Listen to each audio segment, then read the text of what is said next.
Up to this point, not much had truly unfolded. At least, not on the grand scale of the impending battle. Legions of lesser undead numbered in the tens of thousands. However, they did not form the primary strength of the army. The true backbone of the forces lay in the greater undead, demons, and necromancers. The lesser undead were useful for entangling warriors and weaker cultivators. They also served as occupying forces, that is, after an area was conquered, they acted as an army or policing force. Anyone who broke the law well, they soon joined the police force. The true menace came from the higher undead and the demonic overlords guiding the armies. The undead lacked any genuine will of their own. They were mainly hungry husks that were pushed in a general direction or controlled carefully to ensure they didn't turn on their masters. Thanks to the height of the dungeon, coupled with our telescopic abilities, we could see the far fringes of the army, as well as the closer ranks. We were on the only front that did not have a really active war being waged. This conflict spanned nearly 30 miles, and the entire perimeter was filled with flying essence, mana debris, and especially blood. Blood was everywhere. Some of it was rotting, but there was undoubtedly fresh. Red blood splashed liberally across the landscape. At this rate, there would be a moat of the sanguine fluid around the necromantic horde. Here I was, powerless to do a single thing to help or absorb any of that power. I was too weak to help people survive this conflict, and I could only hope that the generous rewards and anti-demon weapons that I had given out were going to be put to good use. I felt like a group buffer, someone who could make the party stronger, but was basically useless during actual combat. Oh, celestial was I a cleric? Please no. But all the signs pointed to yes, anti-infernal weaponry, giving extra abilities and power to people. Sitting back and not being useful. Oh no, I shook off my melancholy, resolving to change this fact right now. Bob Prime, we have some work to do, the goblin I had called to, perked up and walked out of the area to have a private conversation with me. What can I do for you, cow? Bob had dropped the Great Spirit on horrific, and I couldn't tell if I was happy about that or not. I had disliked it at the time, but now I missed it a little. It reminded me of their arrival in my dungeon. I shuddered in revulsion at the memory. I decided that maybe it was better this way. Natural goblins were nasty. Bob, how close are we to finishing the changes to the run? Scripting, I fired a question without preamble. The leyline stuff. He thought for a moment, leaning back and forth on his staff. That's hard to say, Cal. We've used mana in the past to power the runes, but I haven't been able to find a good method of rejecting the corruption that would be pulled into you in all other cases. When the cores we are using input their mana, they swiftly turn into corruption cores.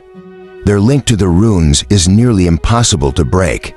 And even if they are removed from the runes, there is a permanent sympathetic link, and power flows through them and into them until they are destroyed, either manually or by the energetic density. I am just not sure if this is a good idea ever, no matter what changes we make to the ruins. How very interesting. So what you are saying is that I would get a huge amount of essence and corruption regularly from that point onward. Exactly, Cal. I am relieved to hear that. You see just how terrible of an idea this is. Bob Prime smiled and turned to go watch the screens. Again, this is exactly what I needed to hear. Let's do this. My words halted Bob in his tracks, and when he finally stopped twitching, he looked up at me with a smile and asked a dangerous question. Have you talked to Danny about your plans for all of this? Chapter 40. Everyone prepare yourselves. A high major was shouting at the cultivators that were already present on Mountain Dale, as well as the troops pouring through the portal. To augment their combat power, the portal had been locked as one way until the end of the conflict. At this point, there was no escape. Survival was the only option for leaving this place. If you do not yet have access to flight, or a flight-like ability, you will be deposited on the ground. Depending on the mage setting you down, the ride might be rough as soon as you land. Get into a formation, you will only have a few moments to set up a defensive perimeter before getting swarmed by the creatures waiting below. If you die, please at least try to take a few with you. This guy should be a motivational speaker. Hey Dale, Hans poked Dale on the side, trying to tickle a reaction out of the pale-faced youth. So what should we do after all of this? Tom spoke with a wide smile. I am thinking of visiting an exotic location. Perhaps finding a secluded island and being revered as a god by the local women.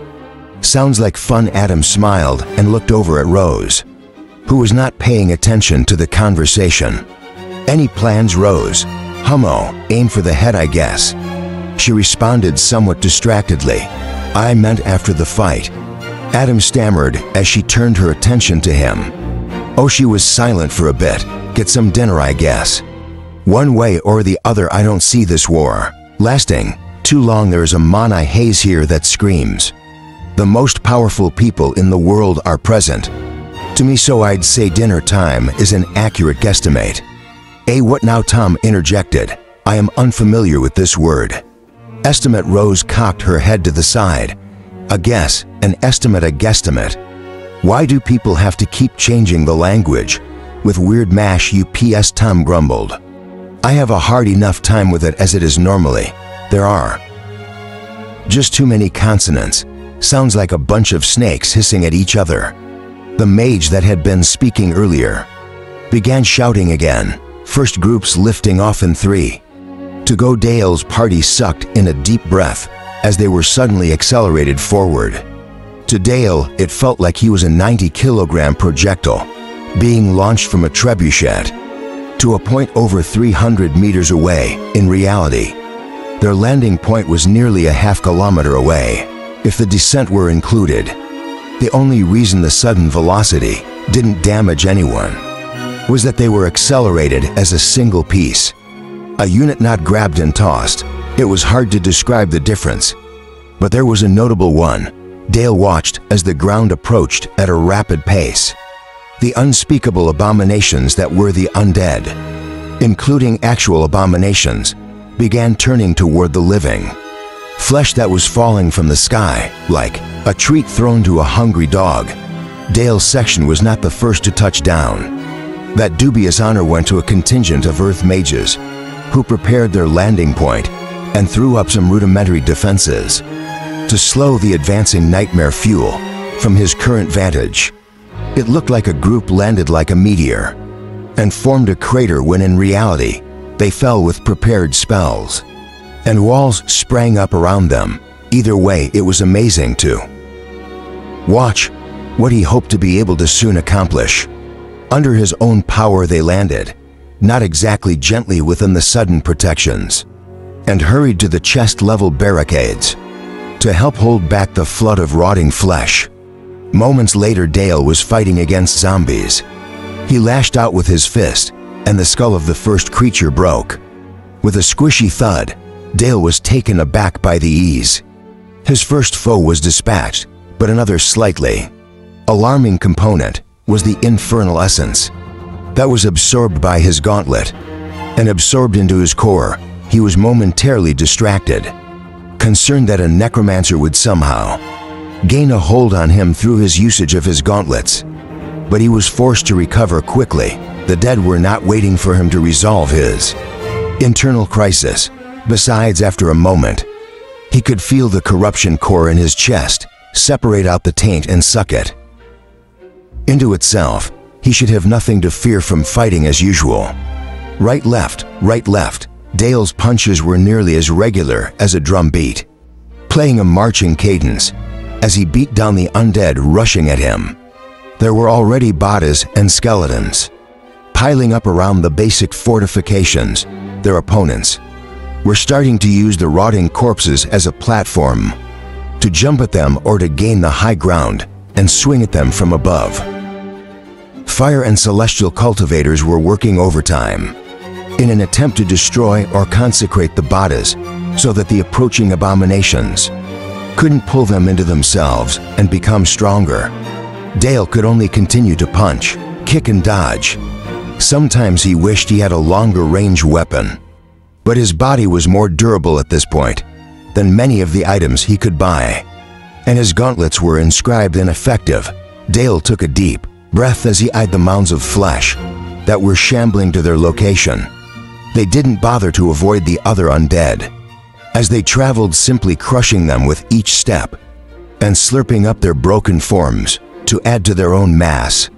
The first of them reached the line of consecrated bodies, absorbing them and continuing forward, having expected a different outcome. Dale debated reaching for a core to throw an enhanced attack at the creature. It was too close and was standing 8 feet taller than him at this point. It hesitated for the first time, quivering as the consecrated bodies deposited their payload of celestial essence directly into the greater undead.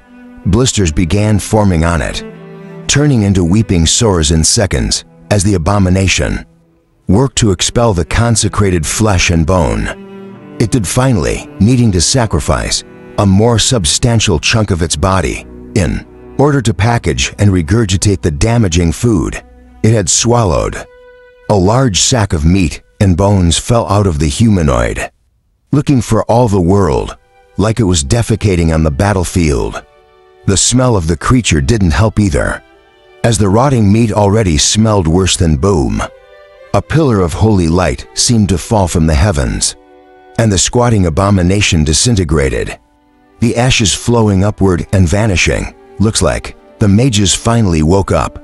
Hans panted as he lashed out with his daggers yet again. Dale didn't know what he was attacking at first, then saw a few zombies drop a half-dozen feet from them. He must be using his wind affinity to increase the range of his attacks. Probably because Dale looked at Hans. Yep, perfectly clean still. Your reluctance to get filthy in combat is song-worthy. Hans, Dale called over, breaking the tension and putting smiles back on the faces of his friends. Don't you dare, and I'm sorry that. I don't want rotten meat and blood on me. I'm no mage, I can still get sick from this nasty stuff. Hans splashed the air, cutting deep into a pair of sprinting gulls. Oh, I hate the running ones. They splash when you cut them down.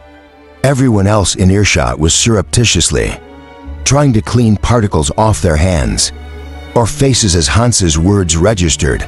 Most people here hadn't lived through the last necromantic war, but the tales of disease and pestilence from that time were nearly as legendary as the war itself. Everyone winced as screams tore through the air. Behind them, an abomination had broken through the defenses and was able to smash a hole through the defenders, swelling in size as fresh meat and blood empowered and emboldened it. A mage sent it flying away from the area to impact a swarm of skeletons that were using the breach as a gateway. Someone closed that hole. Where is the mage that was supposed to be watching this area? Stop sitting on your thumbs and get fighting. Now is not the time to be conserving mana. Dale looked at the unknown person shouting orders, trying to figure out the chain of command here. We need to move, Adam calmly stated to the group. Not just us 5, all of us.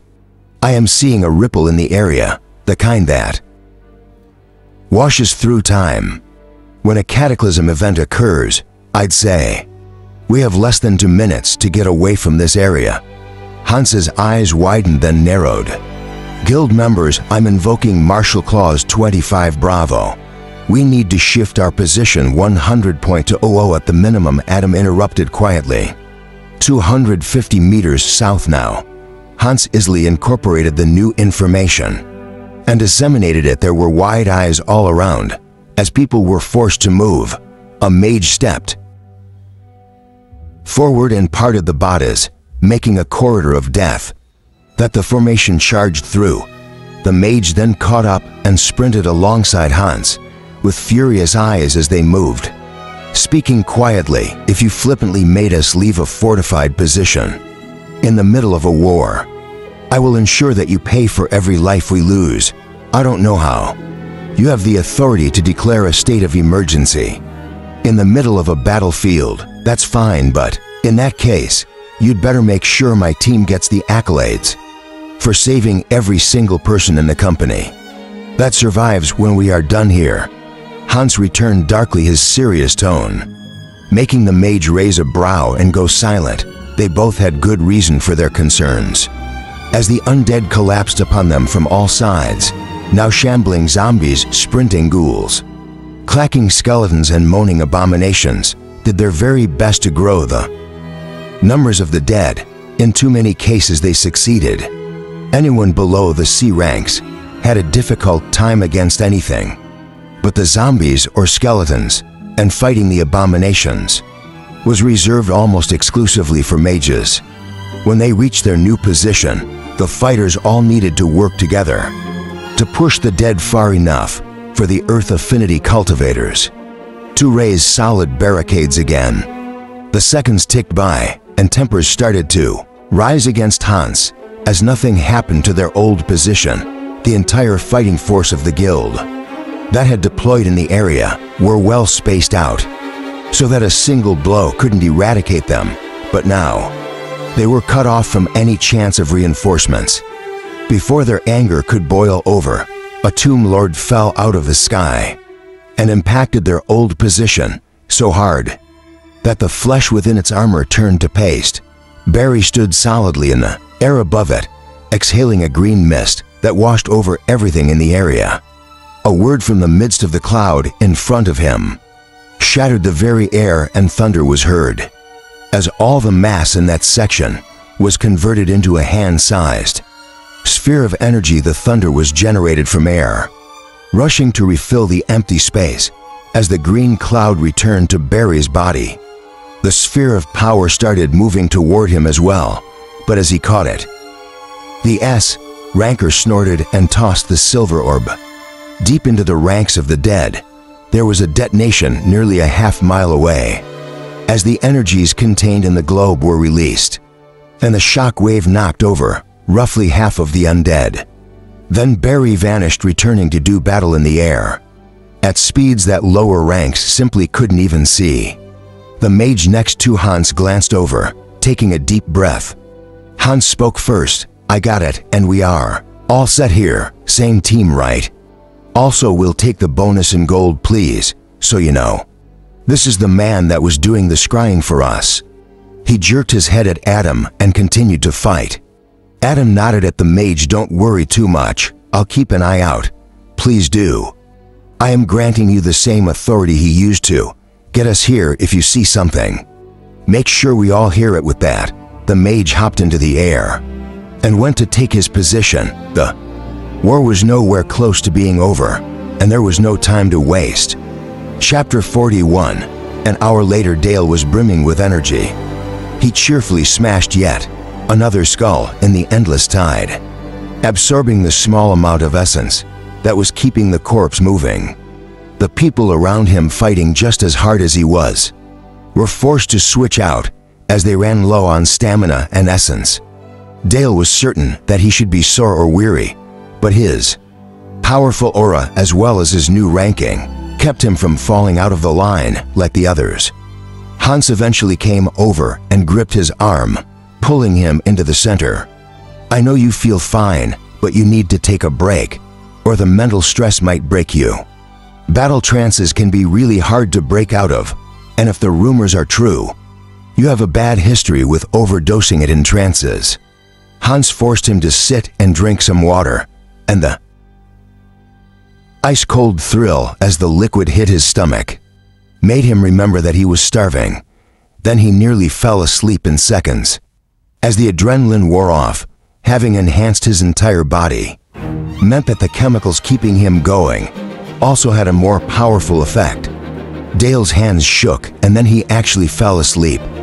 In the middle of a battle, he was shaken awake 15 minutes later to the unpleasant sight of Tom urinating a few feet from his head. He was upright in a second as the others laughed. Rose shrugged at him while chuckling. "Well, we couldn't use the outer edge as the latrine. A zombie would have bit that off of him." The others winced at the visual, and she rolled her eyes. "Seriously, we are in the middle of a war where..." "You know what, forget it, Dale. We could use you on the line with us again. We need to cycle back in, that's fine. I'm feeling refreshed, even if my masculinity is feeling a little threatened. Right now, Dale's eyes flicked to Tom as he sighed in loud relief. Ah, that's the good stuff. I try to stay hydrated, and this is the price. Fear not, Dale. Most men would be having insecurities right now. Tom grinned as Rose's cheeks went pink, and Hans rolled his eyes. Just wait until the C ranks, Tom Hans told him. You can get up to an inch extra each rank. Just ask Dale. Dale nodded with a straight face. If anything, Tom, I was feeling a little bad for you.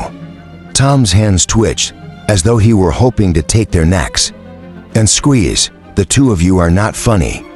If these were true facts, there would not be a man alive who didn't do his utmost to enter the C ranks. Well, you got me there. Dale smiled as they tapped a few people, signaling that they should switch. The punching began anew, and Dale was soon absorbing infernal essence once again. His core did separate it, but he was starting to feel a little ill. After collecting the mess of filthy energy, remembering what Artorian had taught him, Dale shifted the output of his auric essence and carefully shifted to an aura of starlight. There was still a regenerative property to this version, though it was far less pronounced than what he had been using. The real difference became apparent as he landed a punch, and the skeleton's skull not only broke as usual, but melted for a few seconds after landing on the ground. Well, that's new. I like it, Hans commented. As the bone bubbled and popped, Dale would have responded. But the downside to his aura had just become apparent. The dead were staring at him, and his aura was painting a beacon of hate for them to target. Dale had been dealing with waves of zombies and skeletons, but now there were ghouls sprinting at him as well. The long-clawed undead were faster, smarter, and overall more deadly than their lesser counterparts. Even though they were lesser undead themselves, if a comparison had to be made, ghouls fought in a manner similar to rogue types. They could deal a tremendous amount of damage in a short amount of time, with their teeth and claws, using their enhanced strength to tear off chunks of meat. Dale wasn't overly concerned about these fiends, as his armor would prevent their main weapons from cutting into him. But the massive dead now focused on him was still unnerving. Thought. Dale's fists beat out a metronome, and bodies began to pile up in front of him. Unbidden, his armor unrolled itself, ensuring that only the smallest sliver was left open. For his vision, an arrow took a jumping ghoul in the eye socket as it dove at Dale, too late to arrest the undead's momentum as it tackled the man from the side and brought him to the ground. It began sizzling and melted onto him as his aura interacted with it. But by then more ghouls and zombies were coming through the slight opening in the lines. The people that had been resting were forced to join in the battle and beat back the encroaching horde as the last were cleaned up and tossed out of the ring of warriors. Dale had to grip the arm of someone who assumed he was dead and was trying to throw him as well. This had the unfortunate side effect of having the man scream like he was being murdered, and Dale very nearly was slain. As his friends came to rescue the man, Dale waved his arms and shouted that he was alive. But the man still fell back mumbling, "You were dead." "I was never dead, I was just covered in bodies." He shook his head violently while whimpering, "Dead things should stay dead. I wasn't dead."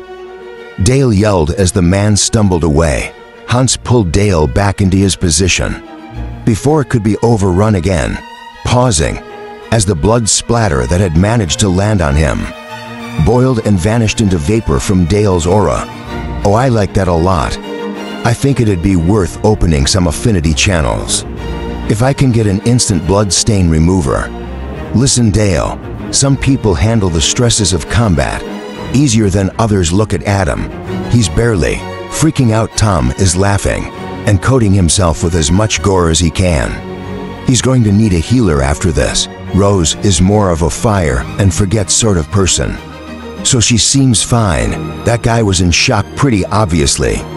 You get that sometimes. Tom, get closer to me here. Would you? Dale called to the overly large barbarian.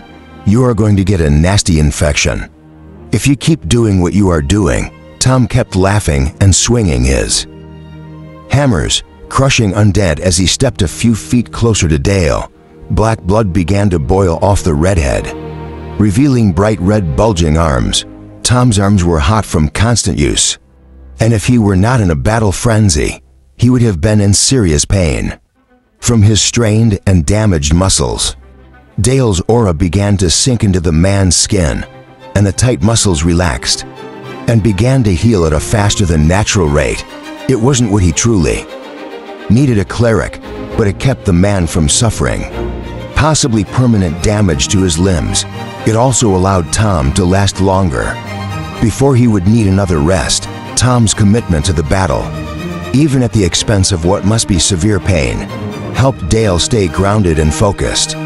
Even though the dead began surging against their lines, harder, heavily armored, Death Knights started joining in against the guild, their hard-to-damage forms, keeping the attention of the cultivators, while standard units used them as a distraction to pile onto the living and bring them down. The Death Knights weren't hindered by the stone barricades, simply smashing through them. When they charged with ground-shaking steps, defensive magi reinforced the walls quickly, and the next few Death Knights bounced off or flipped over the chest-high walls, becoming easy prey if the humans were able to take advantage of their position. The death toll began to build as more and more guild members fell and joined the opposing forces. A cleric mage in the center of their group flew into the air. Hands clasped before him in supplication, he shouted to the sky and released an immense wave of golden mana that rolled over their formation and into the undead surrounding them.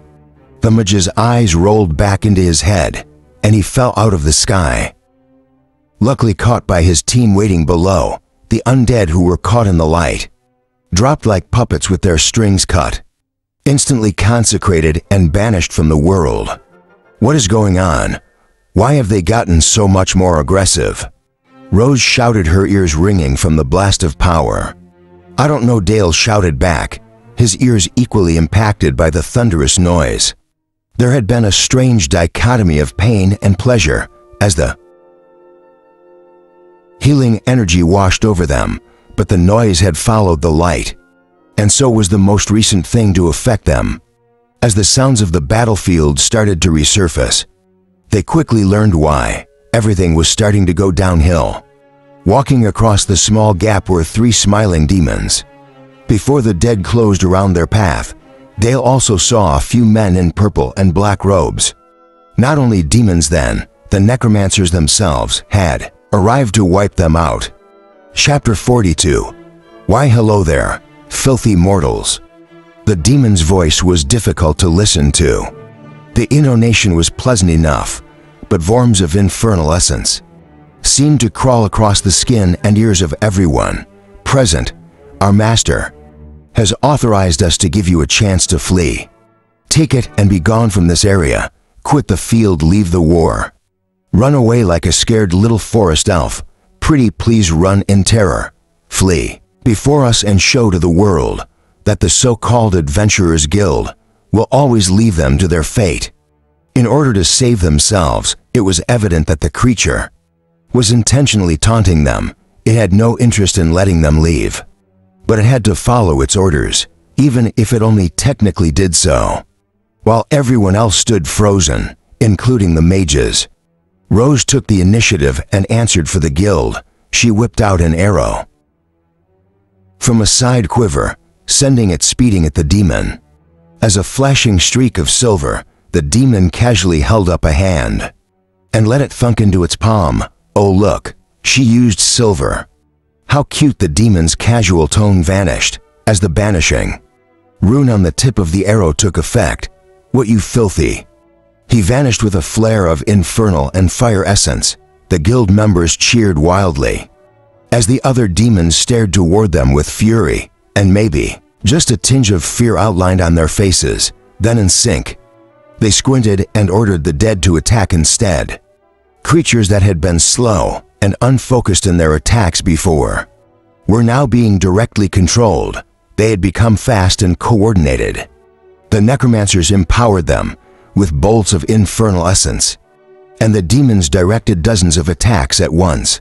Before this point, only their overwhelming numbers were a serious concern. Now even the lowest powered minion was a strong and deadly threat by itself. If a bolt of dark power connected to a skeleton, they would be wreathed in dark flames and subtly change. Their bony fingers would sharpen, and a hint of the deepest darkness would appear in their joints and along their bones. Dale punched one in the face, and instead of the skull shattering, it only cracked, putting a bit more effort into it. He lashed out again, and the entire skull was blown into fragments that knocked over a few beings that had been behind. His target, a more substantial portion of infernal essence, was sucked into him, and he took a sharp breath as it reached his core. I'd say somewhere between the strength of those two strikes. Dale Hans quipped easily, while never failing to dispatch zombies and ghouls that were coming at him for some reason. His ranged attacks tended to glance off the skulls of the skeletons. Now that was fine, because Tom was happily smashing skulls left and right with his ingot hammers and powerful arms, but was having trouble with the more meaty heads of the zombies. Rose ran out of regular arrows and had to leave her position to stand in line to get a fresh crate of them transferred to her bag from a guild supplier. Dale rolled his eyes, not that Hans could see it. I figured that out, thanks Hans. Always happy to teach the newest generation how to do things properly. Hans flipped the dagger in his hand, using the hardened pommel to smash a skull that was clattering at him. I don't mind the skellies getting close. I suppose they aren't very leaky. As they were bantering, a mage lifted out of their group in preparation of using a large-scale spell. As her hands began forming symbols, a demon sprinted across the combat area and leaped, snatching her out of the air like a dog catching a ball. She screamed once, a sharp cry that made everyone wince. As she vanished among the dead, someone else shouted in order, "No more flying." "What, why?" Dale muttered sarcastically, as he began increasing the pace of his attacks. After he had given himself a bit of breathing room, he pulled two small items out of his bag. They were the ends of the tendrils of assimilators, specifically the runes for fire and celestial projection, holding a core in each palm. Dale began directing essence through his corruption cores and gauntlets into the organic runes. With a grunt, he crossed the ruins, and a wash of celestial enhanced fire sprayed from him in a cone. This naturally drew attention, and as the flame began to sputter out, Dale saw a black-eyed demon sprinting at him with a malicious grin as it closed in. Sure of its kill, Dale smiled in return. The demon saw his expression shift and tried to react, but for once Dale was faster. The cores in his palms shattered, and Dale grasped the entirety of the expanding essence and directed it through the runes. This time, the fire was almost as solid as it projected outward, obliterating the dead it touched and coating the demon in holy fire. It screamed an unearthly buzzing scream as the flame stuck to it and seemed to draw ever more flame to itself, almost as a mercy, but more in terms of practicality. Hans whipped a spike at the being. This was a spike pulled from Manny the Montaur, and was an effective banishing device. With a pop and a blast of essence, the entity vanished, taking the flames and spike with it. The organic runes in Dale's hands crumbled to ash, scattering in the wind before they ever touched the ground. He took a moment to slap Hans's outstretched hand, grinning as he did so. To down one to go, they can summon more. So what we really need to do is take down the necros. Adam interjected quietly, scanning the horizon for hints of danger. There were massive exchanges of power in the distance, as the powerful members of the armies clashed, but since they were alive and still here, it appeared that there wasn't a decisive victor yet. This made Dale wonder exactly how powerful the Master was. He knew there were powerful people in his army, but if the might of the entire world was being fought to a standstill right now, son of an S-ranker is making a move in the area. One of the remaining cleric mages shouted. The dead are moving, no kidding, moron. Someone jeered to a round of chuckles. We've been fighting them all afternoon. Not the ones still standing, fool, the ones we've been destroying. The cleric bellowed with a high-pitched tone. Indeed, the dead that they had dismantled were being pulled away by an invisible force. Shattered bones and rotting flesh that had been ignored to this point were yanked deep into the enemy forces. A towering being began to take shape. The decaying materials flowing up and connecting together. Bones collected over each other, skin, muscle, and sinew lashed the gargantuan bones into single chunks, and a towering form took shape. Someone is making a Legion dreadnought bone. Lord Dale heard the shout and almost laughed. Despite the seriousness of the tone, seriously, pick a name. Am I right, Hans? He looked over with humor in his eyes. But Hans was staring at the towering creature that was forming. And gasping deep breaths, Hans started moving again, jerkily slashing and stabbing. He didn't answer Dale, instead looking over at Adam. Anything, what do you think? To nebulous. Of a threat, Adam responded darkly. Everywhere's threatened right now. I can't get a read on where it will go. And nowhere within leagues will actually be safe. Talk to me, please. How worried should we be? Please explain what that is. Dale barked at the two, who simply changed the scope of their conversation to include him. Hans explained the monument as quickly as he could. Bone Lord, fairly obvious. Big-ass undead golem made mostly of bone. Dread, not heavily armored and really hard to stop. Does a lot of damage, not as hard to stop as a Juggernaut class one, but it is reinforced with spiritual energy. So that point is basically moot, Legion type. This means that there is a demon bound to each limb that can control it independently, and one more powerful demon controlling and coordinating the entire body as a whole. If that thing comes at us without us having S-ranked support, I'd just go ahead and be very nervous. Dale, what can we do about it? Dale was hoping for anything, but the answer he got in reply: hope it doesn't come after us and try to run away. If it does. Hans's speech was slowing, so Dale nodded and got back to his own fight. In that case, all we can do is continue, right? Let's trust that our people will recognize the threat and take care of it before it becomes an issue for us. Dale's words flowed evenly and powerfully, raising the spirits of the others around him. Their morale, that is not some kind of phantasm. He wasn't a necromancer. It's forming a weapon, Adam stated almost blandly, as his eyes stared unblinkingly at the monstrosity. Let me guess, a scythe, right? Tom laughed as eyes turned toward him. These sorts of things always have a scythe in the stories. Adam shook his head, looking like he was going to be sick. No, it looks like it. We'll be using something similar to a cat-o'-nine tail, with ends similar to a morning star. This is bad. This is really bad. What's the matter, Adam? How does this get worse? Rose shouted over the growing sounds of terror in their group of guild members, clearing his throat. Adam had to swallow before speaking in a squeaky voice. 4 legs, 3 arms, 3 weapons. Those weapons also have an entity bound to them. There are 11 powerful demons in that thing. This thing has to be at least SS rank. It has to be a personal summon of the Master. Chapter 43.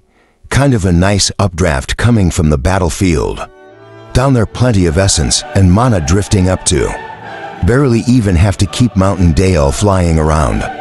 Navigation Bob didn't respond with more than a grunt, keeping his eyes and limbs in constant motion as he made subtle changes to our flight trajectory. Yes, Siri. Beautiful day for a war cow. Now is not the time for you to be messing around. and distracting Bob. Danny chided me sharply I didn't hold it against her. She was really nervous about the changes that I was making. Against everyone else's recommendation, you should be triple checking every last room, making sure that you have done plenty of research on the possible side effects. And it's all been done, Danny. I gently interrupted the ranting wisp at this point. There's nothing to do but to make it happen. You know me, I wouldn't do this if I had even an inkling that I would be making the wrong choice, Danny. I really think that at this point, there's no other option for my advancement, Danny. If we want to grow, if we want to live without fear, we need to fight against our instincts of self-preservation and change what would otherwise be our destiny. Danny, I don't want us to be mediocre, Danny. You don't want that for us either. If you say my name in a soothing tone one more time, I'm going to throw something at you, she growled deeply, making me and the Bobs in the area laugh. Fair enough, my bad. I chortled while checking the runes one more time, just to appease her. Looky there, no changes, still perfect. Everything looks good on my end. Is everyone ready, Nav? Bob, you have control of the flight.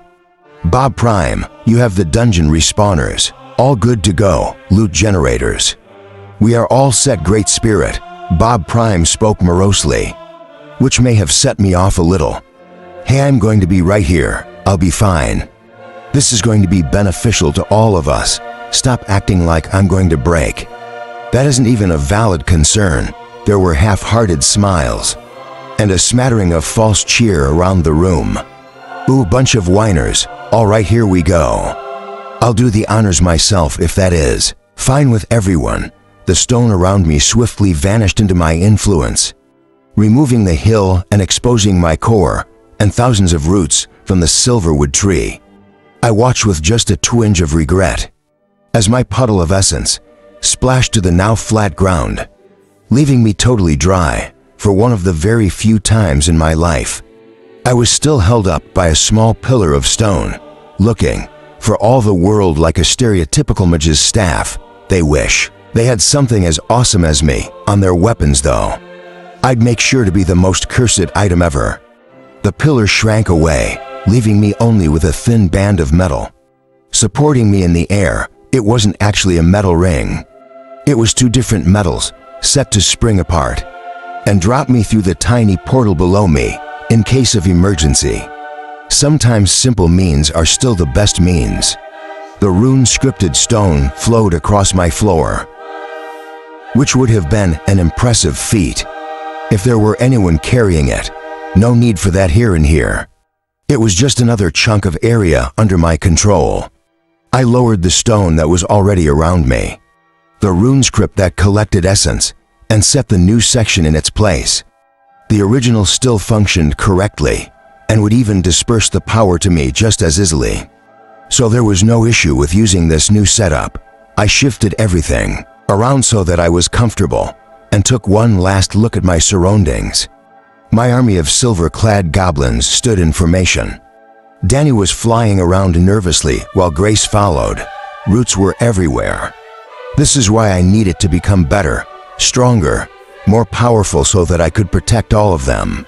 Sure, a not so small part of me wanted to grab power, just to have power, but what I was seeing right now was my drive, my motivating factor. I reformed the hill around me, which I'm sure was a relief to the silverwood tree.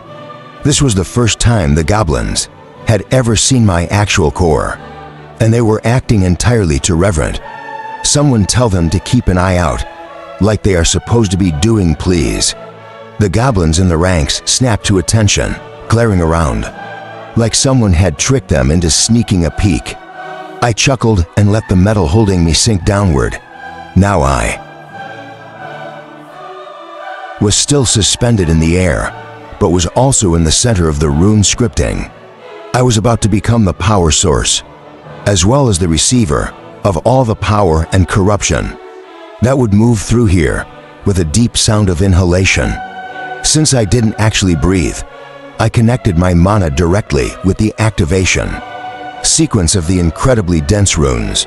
Scripting power began to flow out of me, moving along the lines of precious metals. Corruption transplants, minerals logic gates. Gemstones if you could see it. The activation was a beautiful sight to behold. I tried not to get bored, but I had expected. Something like what had happened in the past. Boom power flows like crazy. Instant results. I was getting spoiled. As the last portion of the new run script was activated, using my Acme mana, my literal worldview began to expand. And not in an existential way, as my mana began to filter through the myriad of powerfully scripted runes that formed the ley lines. I could see the area that the ley lines moved through, in a way similar to the influence of my dungeon. I could also get a hazy view of the areas the ley lines weren't directly impacting. All of this information was just too much for my mind to process, so I needed to follow a single point at a time. To really understand what I was seeing, I could describe everything about it, the earth minerals, underwater rivers, and the ocean. But what I was able to understand and comprehend in a moment was simply too much to voice. It was also hard to hold all of that information at once. And so I funneled it into my soul space, the concepts, the design of things, the very fabric of the world's surface.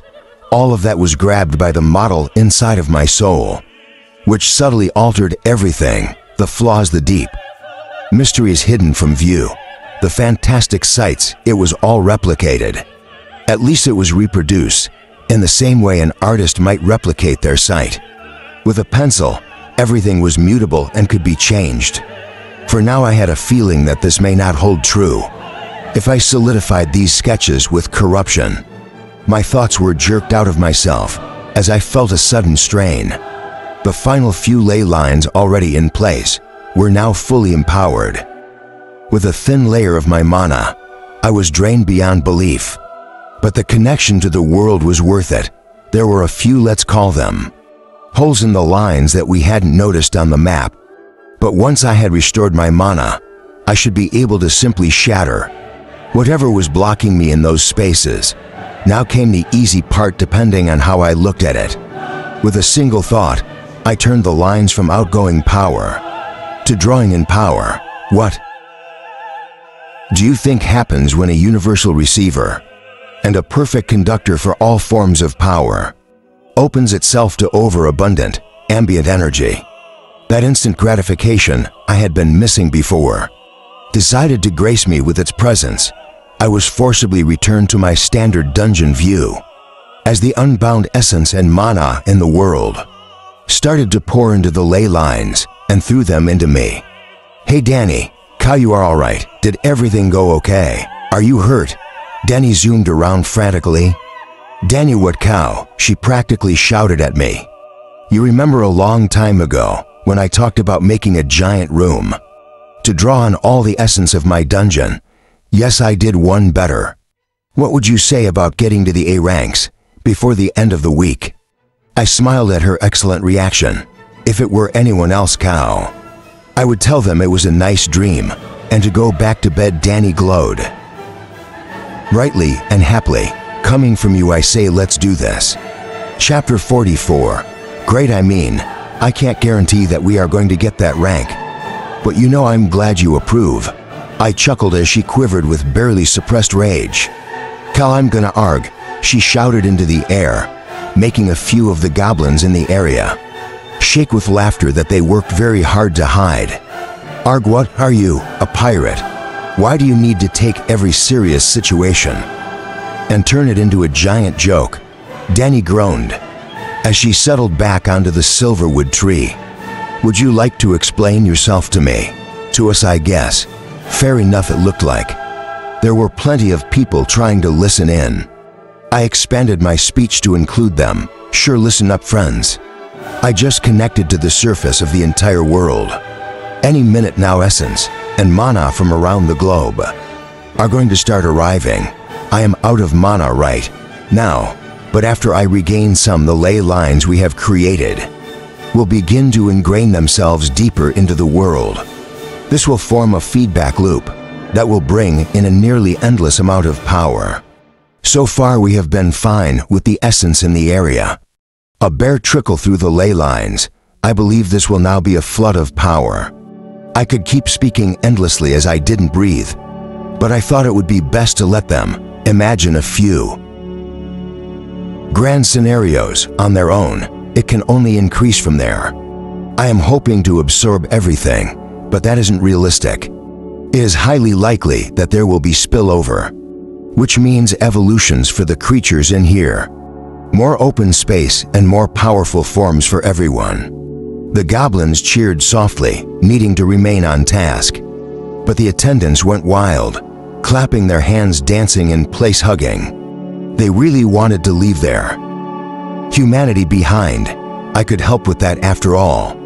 Tour is human. If I didn't need to have that beaten out of them, all the better.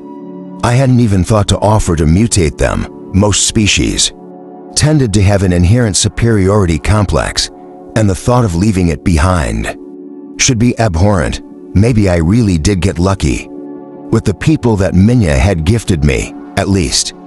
The ambition for power was something I could respect. Perhaps the majority of them simply had no way to get started. All of this will take time. But what do we have if not time? There were a few polite chuckles at this, as all of them were now functionally immortal. Unless something happened to me, right? Well, anyone not on duty, make sure to get plenty of rest. We are at war, so yeah. I cut off my words to everyone but Danny, feeling almost shy. I didn't often speak to large crowds. Was that okay I didn't go overboard, right? You did fine, Cow. Wow, who would have guessed that? You were a shy public speaker. Danny teased me lightly. By the way, holy roots, no wonder. The owls have never figured out a way to safely move. One of those things, they must be tied to the earth so tightly that it's near impossible to budge. Even with earth magic, oh yeah, I guess we've seen dwarves chop off the top of a mountain peak before though, so I'm not so sure it only has to do with the ground. I bet that it needs a highly concentrated place of power to live. I've been watching it ever since it was a seed, you know. I always see growth spurts after we increase in power. Or at a new floor also. I'm pretty sure it is intelligent. I had projected the last few sentences, and it was gratifying to see the shining silver leaves above me react slightly. Not enough that a being that relied on eyes could see it happen. But still I had befuddled a tree. I feel that this was a real accomplishment. I saw that I jokingly taunted the tree. It was doing a better job acting now. And it didn't react to my teasing. You saw what, Cow? Danny seemed worried that I was going insane. She must have been listening to the old rumors. Hey, don't worry about it. I winked at the tree, or at least I sent the conceptual idea of winking at it. There was another tiny reaction, as a single leaf tilted slightly to the left. Real communication between us might prove to be difficult. Hey, do you hear that? What? Danny didn't get a chance for a follow-up question, as a torrential flood of essence sprayed into the reservoir below me. The flow of power was so extreme and so filthy that I almost cut off the portal. Reflexively, I stopped myself and took a deep, calming moment to myself. 4,000,000 liters of liquid essence filled the reservoir to capacity in under a minute. I may have made a mistake. I may have overestimated my abilities while underestimating the amount of power that would be coming. I had only ever used standard essence or mana to power the runes in the ley lines, and filling it with a perfect superconductor in the form of the ultimate type of mana was giving me different than standard results. Oops. Danny, you should back away. Glug glug. Liquid essence merging with mixed monotypes was squirting in a high-pressure stream through my portal, and in a few seconds, the massive power had almost reached the ceiling. There was now a column of liquefied energy encasing my tree in a perfect pillar of swirling, crackling incandescence. Fortunately, I was held in place, or I would have been floating around the room screaming. By now I had made the drowning noises as a joke, but Danny seemed to be freaking out about it. I'm fine, sorry. I was just having fun. It is time to eat. No lungs, no need for air. All that means is that there is no need to slow down when eating. I opened myself entirely to the energies around me, bypassing the need to cultivate properly and simply swallowing the power. The hole in my soul expanded by a tiny degree, and the pillar that had surrounded me, and my shiny tree became a whirlpool. Oops, looks like a few goblins died. Lightning had formed as friction caused the air to charge, and it seemed that the silver armor my legion were wearing had been a great path for the lightning to play well. We had to learn somehow.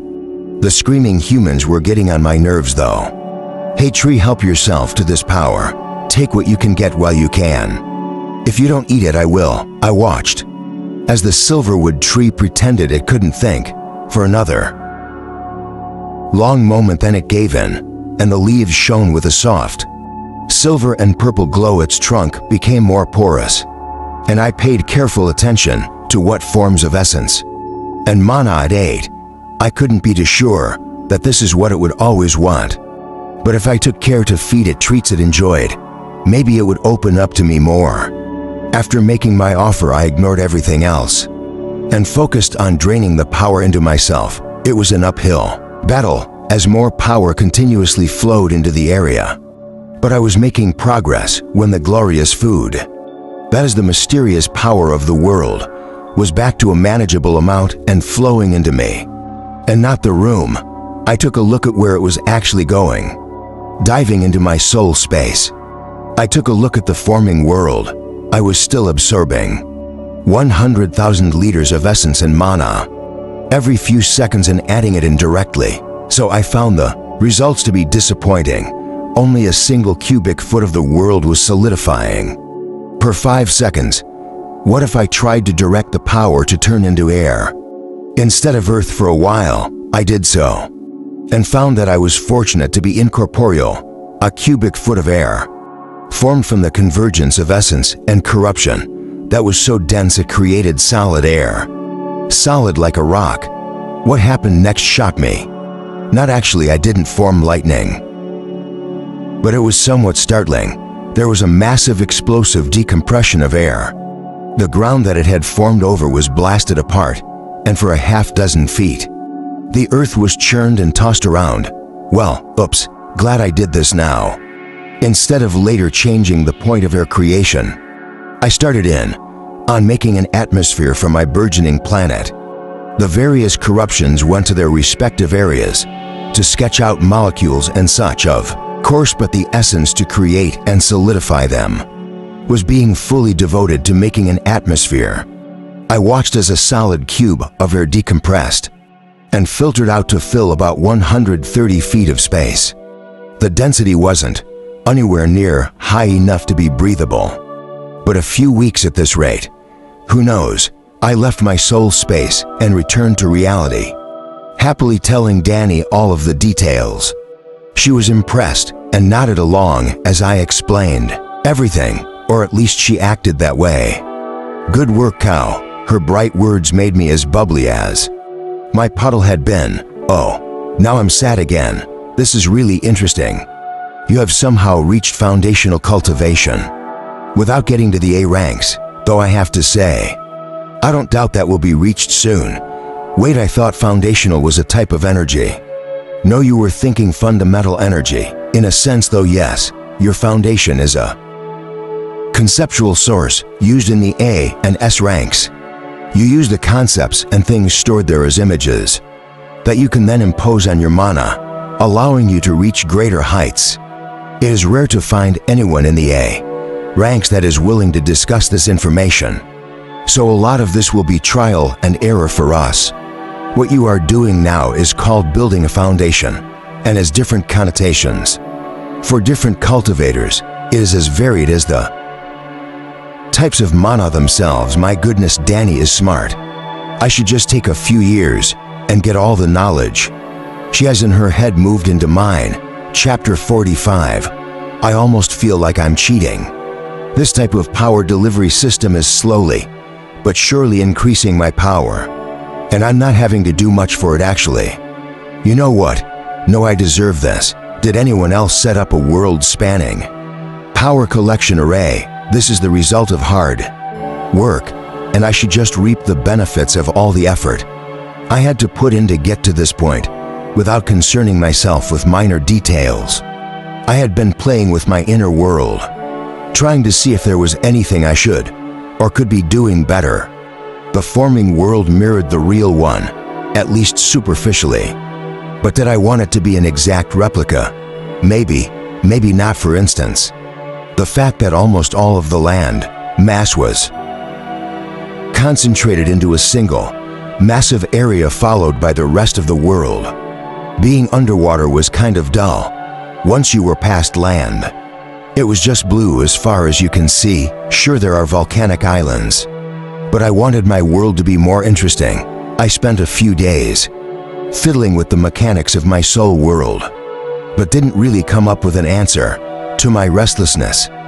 Denny got my attention with a ping of essence, and I returned to reality once again. She was impatiently waiting on something, and when I had no idea what to say, she made a frustrated noise and jumped into it.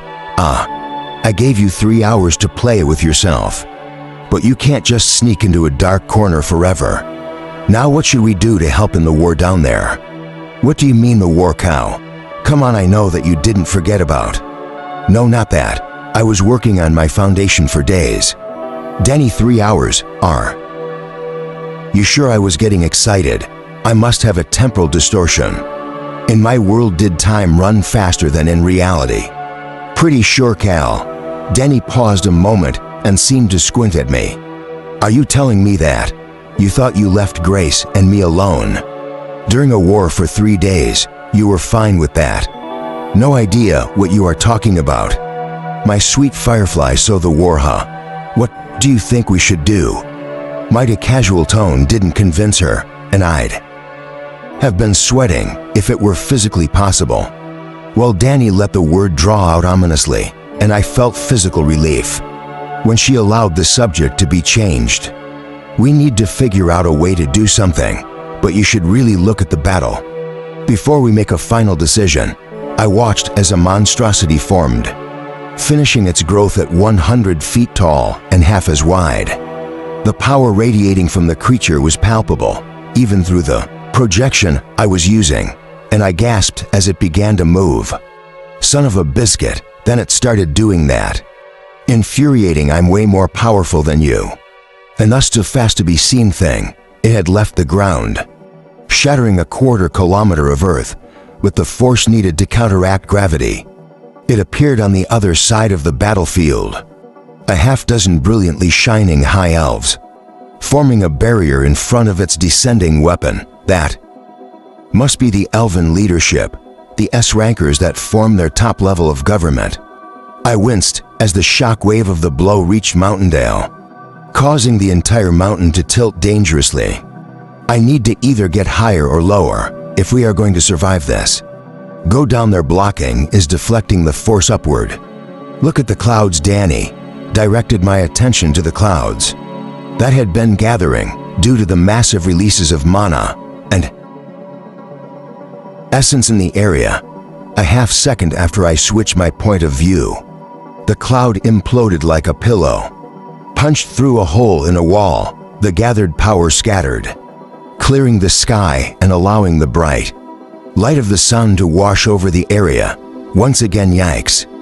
Down it was. We dropped for a moment, just enough to get below the current shock waves being produced.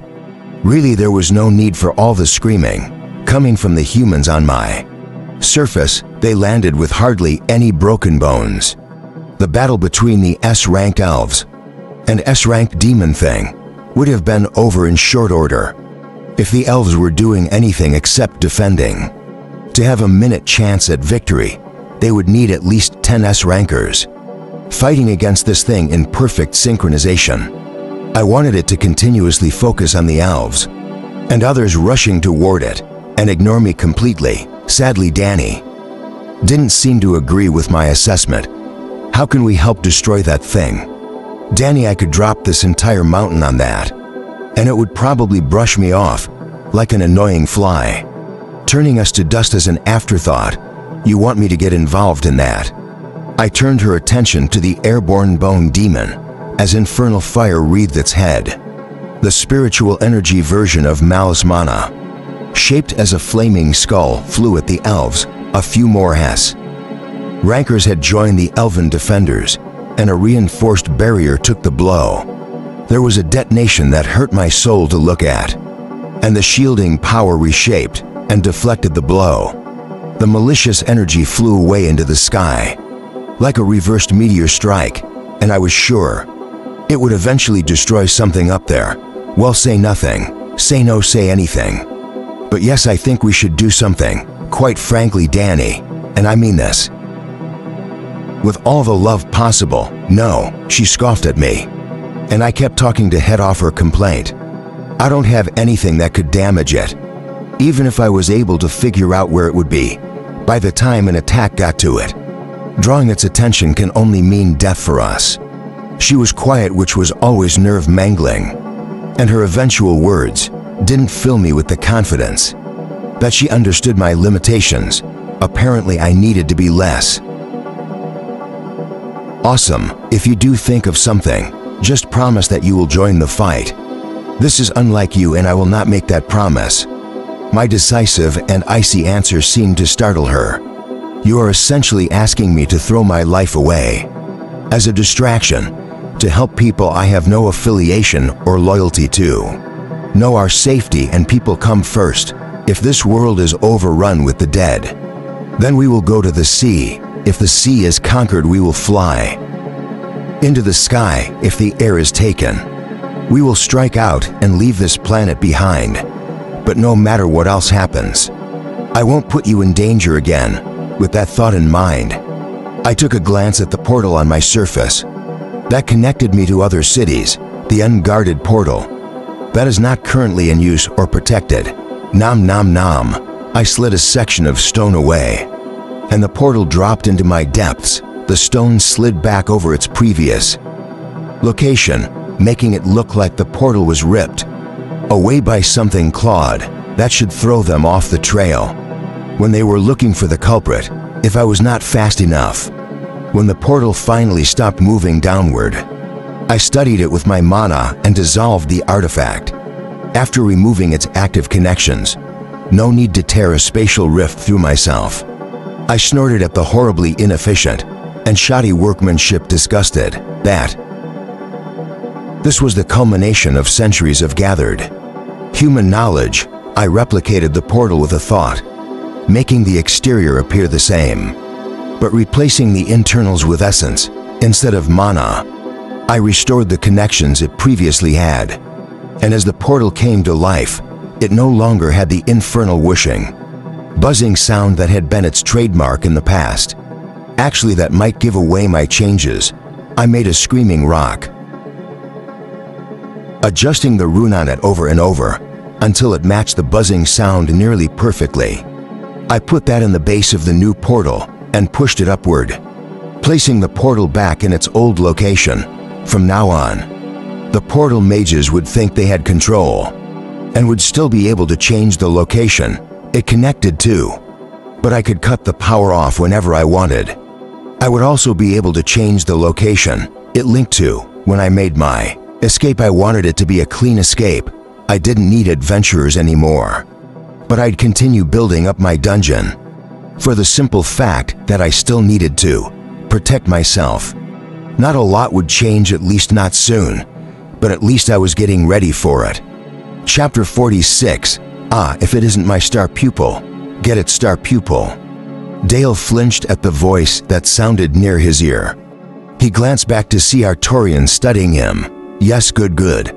How impressive that you were able to create a derivative of my sunlight aura from a simple conversation on the essence ratios. Your comprehension must be off the charts. C ranked as well. Now astounding.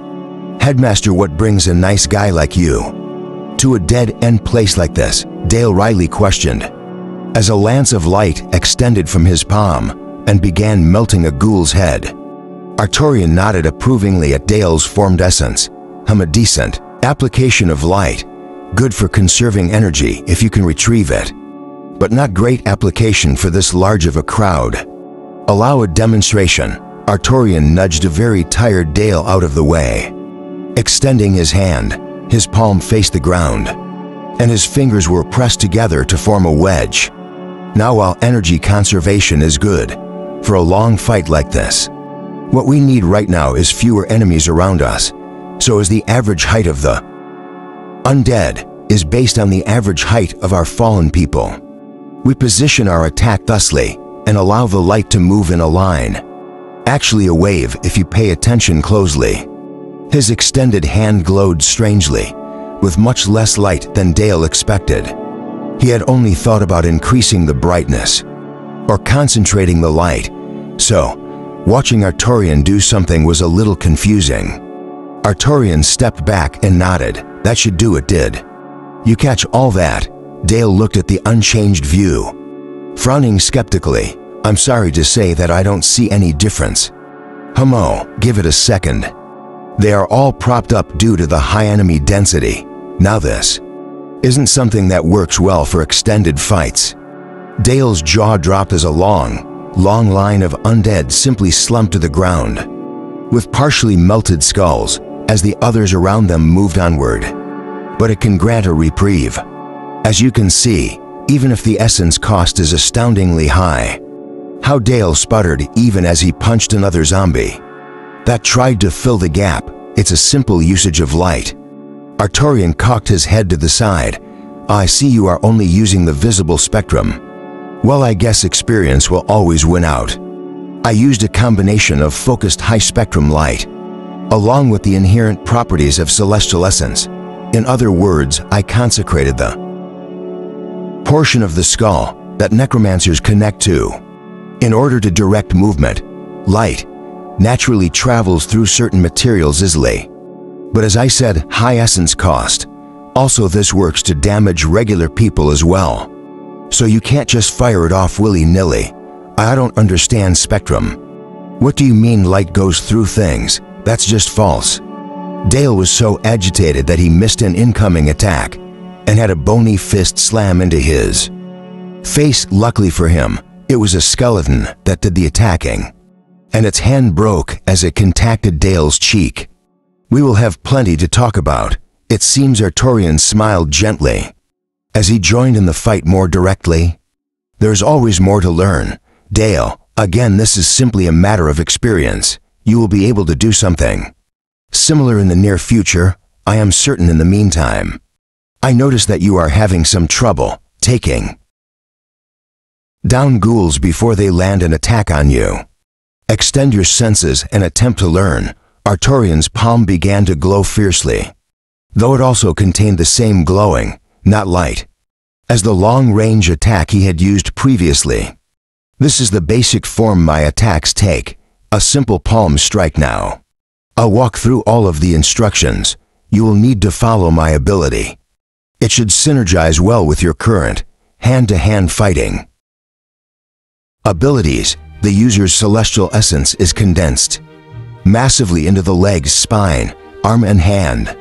This will prevent you from hurting yourself. Usually the speed at which you move, when completed perfectly, should cause a boom to occur shortly after the first few steps have been taken. When I arrive at the destination and target, my foot is planted in front of them, forcing all of the velocity and momentum to push forwards and spiral up along my body and into my arm. I then deliver all of that force and energy into the target with a palm strike in a single go. This makes me appear to have arrived at an abrupt standstill while the target proceeds to cease existing, as it takes on all of the force and energy I generated. Artorian then followed his words up with action. Boom! The ground indented where Artorian had been standing, and he appeared a few feet away. Boom! Shattered. Shards of bone went flying in all directions. Boom! Artorian began panting as 3 ghouls corkscrewed through the air before dropping to the ground, the remains of their heads following soon after. As you can see, the perfected form is a bit hard on your body and would normally be used only on enemies, much stronger than these. The Casp ghouls will be good training targets until you are able to have perfect understanding of this technique. He then performed a less potent version, still destroying anything he touched with a simple slap, but no longer using the maximum force possible. Get back in there, Dale. We're wasting daylight for me. That's a terrible thing to waste. Dale was having trouble reconciling the hookah smoking, grape-eating hedonistic headmaster with this undead, obliterating Starlight Warrior. He got back into the fight, punching vigorously if somewhat mechanically. As the potent aura coming off, Artorian refreshed the muscles and reduced the fatigue of everyone near him. Dale grumbled good-naturedly. He had really thought he had the Starlight aura perfected, yet Arturian was able to produce better results without blinding the people around him. Trying out a palm strike, Dale winced as the blow did hardly any damage. There was so much he had yet to learn. This fact made him smile and attack with renewed vigor. He had things to do, and this war was getting in the way. Hans jumped in the way as a demon reached out of the pressing dead and grasped at Rose. The demon laughed as Hans seized him, switching targets and slowly dragging the assassin forward. Not knowing what to do, Rose froze in place. Hans shouted loud, enough to be heard over the other sounds of combat. You're gonna have to make it up to me later, Rose, if you know what I mean. On instinct, she whipped out an arrow and shot it at Hans's head. Gasping as she realized what she had done, Rose took a half step forward as Hans effortlessly predicted the incoming arrow and shifted his head to the side. The projectile slid through Hans's ear, and the demon's cheek cackling laughter cut off as black fire washed up and started traveling over the wooden shaft. Between them, the demon's eyes were hungry as he was pulled through the rift of banishment, doing his best to take the rogue with him. Hans twisted, tearing a chunk of flesh out of his ear. As the arrow and demon vanished entirely, I knew you'd scratch me with one of those. Eventually, Hans grinned at Rose, and a watery smile formed on her lips. Screams rang out behind the team, and Dale glanced back just in time to see an entire section of their defensive ring collapse. Adam whipped his head around and glared at the demons that were gleefully pummeling fallen warriors, blood spurting as their punches went through chests and struck the earth below. Striding toward them, Adam swung his topaz-tipped staff and struck the lead demon in the chest. Contrary to expectations, the previously gleeful demon was blasted away. With a smoking crater in his chest, anyone watching felt sick to their stomach. The collision of the opposing essences had created a small dodecahedron of chaos. Seeds. Madame Chandra's voice rang out, and a nearly undetectable ripple of mana followed, along with the incantation. The churned earth of the battlefield suddenly sprouted, greenery drinking spilled blood, and feasting upon rotten flesh to grow into bizarre, corruption-mutated plants. There's a wave of abominations approaching, led by a tomb lord. This should slow their growth as they near your group, but don't touch the plants. They will eat living flesh as happily as undead tissue. Dale watched the spot where she had been floating, as she had vanished abruptly as soon as her speech had finished. The entire battle was confusing to him. There was a literal tier system in place here, where B rank and below stayed on or near the ground. A rankers fought in the air above them, and the S rankers and above were keeping their combat even higher in the sky. He was uncertain why they were even fighting. As soon as one side's S rankers won, they would crush everyone else. Were they literally there as a distraction for the top ranked fighters? Someone get rid of that blasted demon. The hole in their lines had closed, but the final demon from the last wave was now among their forces, causing havoc. It was darting back and forth, stabbing, burning and cackling. Dale turned to help, but Tom was there first. With a smile on his face, Tom swung the massive hammer in an uppercut at full strength, right as the infernal being turned toward him. Now lesser demons were considered to be equivalent to be ranked mages. But even they were subject to the whims of physics if they were unprepared. When the warhammer cut into the being's chest, the force enhancement runes activated and attempted to send the creature into orbit, for Tom shouted gleefully as he watched the creature shoot upward, only to be caught in the crossfire of her rankers. Battling above them, there was a flash of black fire, and the demon was banished painfully. That's the fourth demon I've landed a hit on today. I was wondering what that meant. Hans slapped the barbarian on the back and smiled. Good job, my star pupil. Tom, still holding a smile on his face, fell to the ground. Hans could have caught him, but he was so shocked that he didn't even attempt to do so. Hans swooped down and checked the large man's vitals, sighing in relief when he found that he was only unconscious. Lack of essence collapse. I told him that using that warhammer in extended combat was a bad idea. Hans called to a cleric who nodded and helped him drag the redhead into the protected center area. Dale's group sighed with relief and got back into position.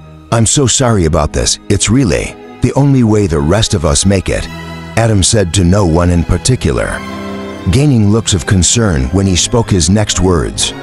Dale, remember, when you have only one option remaining, you have no options at all. Just as they refocused on the battle, a flicker appeared in the air in front of Adam and coalesced into a demon with a still smoking crater in his chest that hurt. He hissed into Adam's ear just before backhanding the cleric with all his might. A sickening crack rang in Dale's ears as Adam's twisted body was propelled into the lines behind them. Chapter 47. The demon vanished with a furious roar as a knife with a rune of banishment embedded itself into his side. Hans's face was full of cold fury, obviously wishing he could cause more pain. To the vanishing being, Rose ran to check on Adam's condition, but when she pulled back his hood, it was obvious that his neck was broken in multiple areas and his face had been caved in.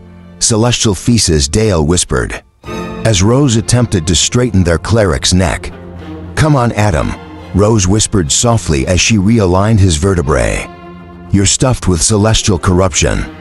A little damage like this shouldn't be an issue for you to fix, Rose. Hans stated quietly. You need to. Adam, Rose shouted down at the prone man. Adam, come on, you can't. Once more, Hans's voice reached her ears. Rose, she whirled on him furiously. Don't. Whatever you are thinking of saying, just don't. Hans took another step forward, wrapping her in a tight hug that she struggled to break free from. Rose, he's gone. No. Shut your abysmal mouth. Rose stared at Adam, her eyes widening as his skin began to glow with a bright golden light. Look, he's fixing himself. Dale, Hans, and Rose stared at their friend's unmoving body as it began to glow brighter and brighter. Rose's joyous expression faded as his skin started to flake away as a golden energy that flew like sparks, vanishing into the air above them. No. Stepping closer to Adam's disintegrating body, Dale put one hand on the cleric's vanishing head and whispered a goodbye. Dale blinked, and in the moment his eyes closed, Adam's body vanished with a blaze of golden light that shot upward.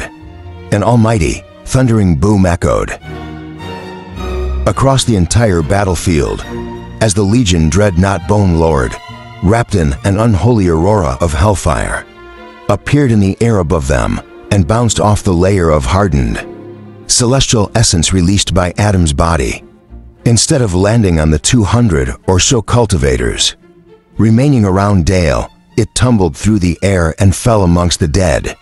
A flood of black flame washed over the area of impact, cleansing the dead for nearly 50 feet and leaving behind a disk of molten glass as the dreadnought sprang back into the air to engage the S-ranked beings chasing after it. Dale watched all of this happen with abject fear. Holding him in place, the thought that there was a battle happening above them on a scale he couldn't imagine made him sick to his stomach. He looked over the empty robe and clothes left behind by Adam, genuinely feeling the loss of a close friend. He stored the mithril-laced robe, leathers, and finally the topaz-tipped staff in his bag. They would honor his sacrifice eventually. Suddenly feeling a strange lurch in the air, all of the cultivators in the area went a little green. The overabundant spent essence and mana in the area were no longer wafting upward and around wildly. Now, the energy was moving slowly but surely to the ground. At first, this seemed to be an incomprehensible technique that someone was using as an attack. But as time went on and nothing seemed to happen, the oddity was ignored. 20 minutes later, Rose collapsed, fully spent. Dale didn't blame her, he was getting close as well. Though he was constantly refreshing his essence, the mental and emotional toll was starting to impact his performance. He had needed to be healed twice so far, when a ghoul or small swarm of undead had been able to bring him down and break a few bones, just as Dale was considering giving in and trying to switch out. He saw a flash of purple and black. There was a necromancer hiding in a group of the dead. The man was at least 20 paces away, but at that moment, Dale had something approaching a mental break. Ignoring the shouts of concern, he jumped over the chest-high barricade and sprinted forward. Sprinted was a bit of a misnomer, as the only path forward was by using the heads of the undead below him as stepping stones. A throwing dagger caught him in the back of the knee, causing him to stumble. He knew that dagger. It was Hans's. Dale was furious for a bare second, but then a demon that had jumped for him passed through the space he would have been in, if not for the thrown knife, turning the stumble into a roll. Dale jumped forward and was suddenly face to face with the befuddled necromancer. Utilizing his training to its maximum, Dale delivered a full-force punch to the man's slightly open jaw. The mage stumbled back, not hurt in the slightest, but still thrown off and confused by Dale's actions. As he straightened, something clinked against his teeth from the inside. His eyes widened a fraction as the pre-crushed beast core Dale had shoved into his mouth gave way and detonated with all the stored mana. Mani the Montor had once contained. Headless, the smoking body of the necromancer toppled to the ground. A hideous wailing filled the area as small portals opened and sucked several demons back to their plane of existence. A large portion of the dead surrounding Dale, as well as those around his fellow defenders, simply stopped moving and lifelessly slumped. A ragged cheer came from his group as the mages stepped out to collect or destroy the fallen bodies before they could be taken by a different necromancer. Dale raced back to his group, a much easier task. Now that there was open space surrounding them, more undead were coming, and Dale was sure other necromancers would target them for vengeance. But it was worth it, seeing the number of undead that had fallen. Dale knew that this necromancer had been the one responsible for the assault on them and the death of his friend and teammate. Even if it had been murder by proxy, this man was the one controlling the things that had done the deed. Feeling triumphant, Dale arrived back to his position, expecting cheers or even nods of appreciation. Instead, only silence greeted him, and nearly everyone was staring at him. No, they were looking past him. Dale glanced over his shoulder and paled, then hurried to get behind friendly lines again.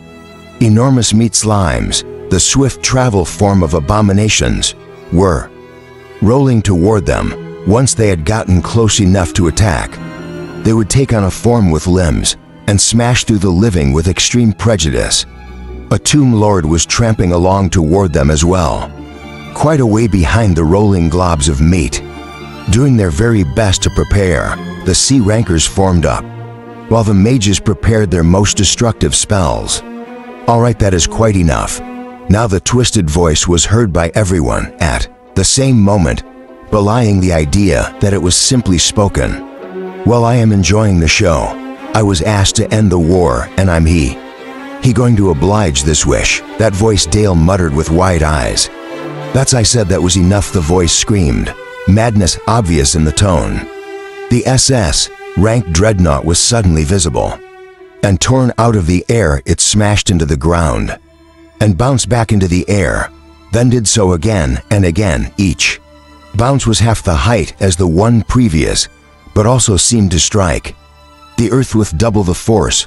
By the time the bounces were less than a half-inch off the ground, the effect was so strong that the demons were banished from pure physical force, something thought impossible to this point.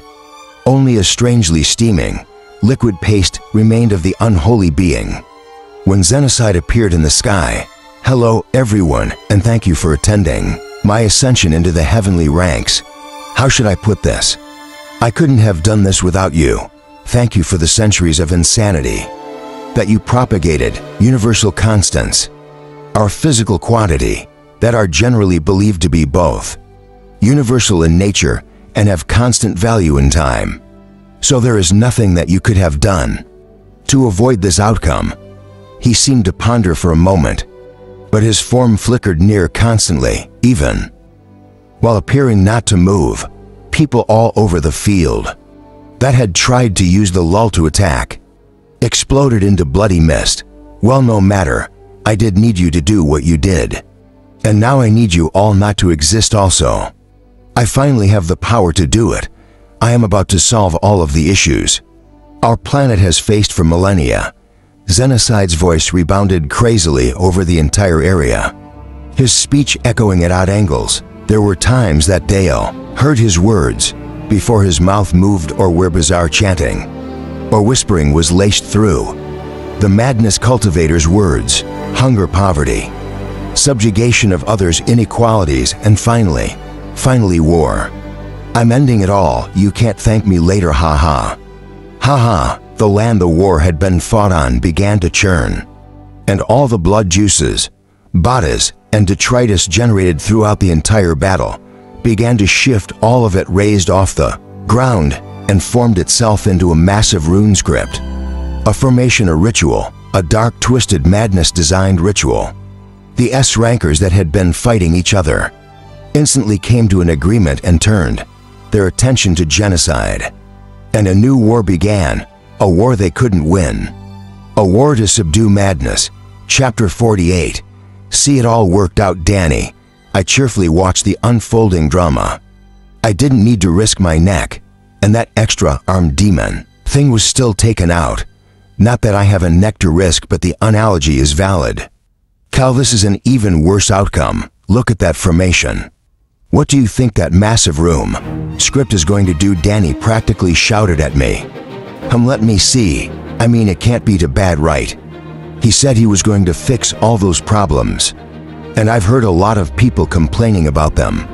I looked over the behemoth, unbelievably intricate spinning runes. I was actually a little jealous about the apparent ease in which he created them. I wanted to be able to do that. I'm pretty sure he meant fix those issues in the same way you offered to fix people with interesting bodies. Danny ominously informed me. Oh, so you mean he is going to slay anyone who has those issues? I paused and pondered a long moment. That makes sense. Too bad. I guess the races of the world had a good run though. Danny bawled at me, making me wince. What did I do this time? The placement of the runes suddenly clicked in my mind. Oh hey, that's bad, Danny. That gigantic setup is designed to pull two objects together. I have no idea how he is going to power it, though I'm pretty sure that sucker is designed to latch onto the smaller moon around the planet and pull it close enough to collide with the world. Even a triple S like he claims to be shouldn't be able to generate that kind of power. What if he had the help of all the other S-rankers from all the races?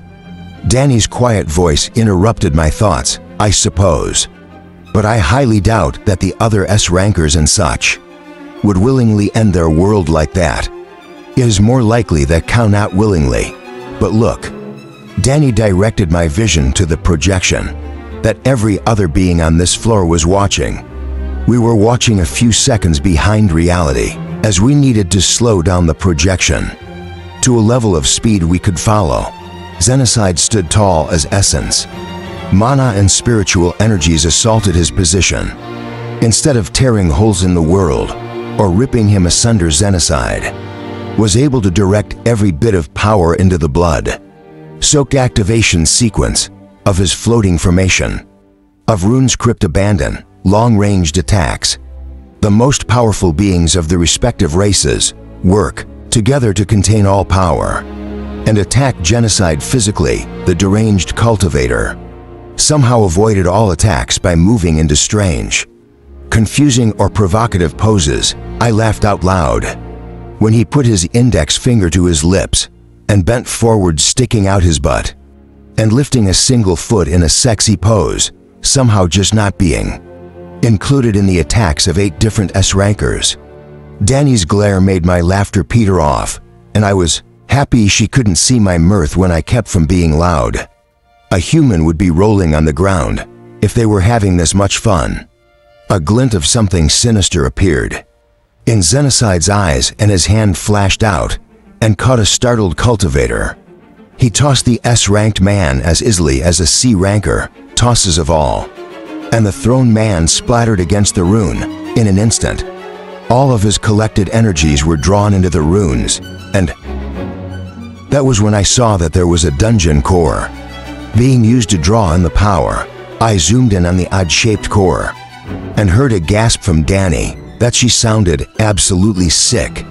"That's Cantor. That means Mom. Danny, I'm so sorry if Cantor." The dungeon core was being used as a ritual component. That meant he was already gone, as was his bonded wisp.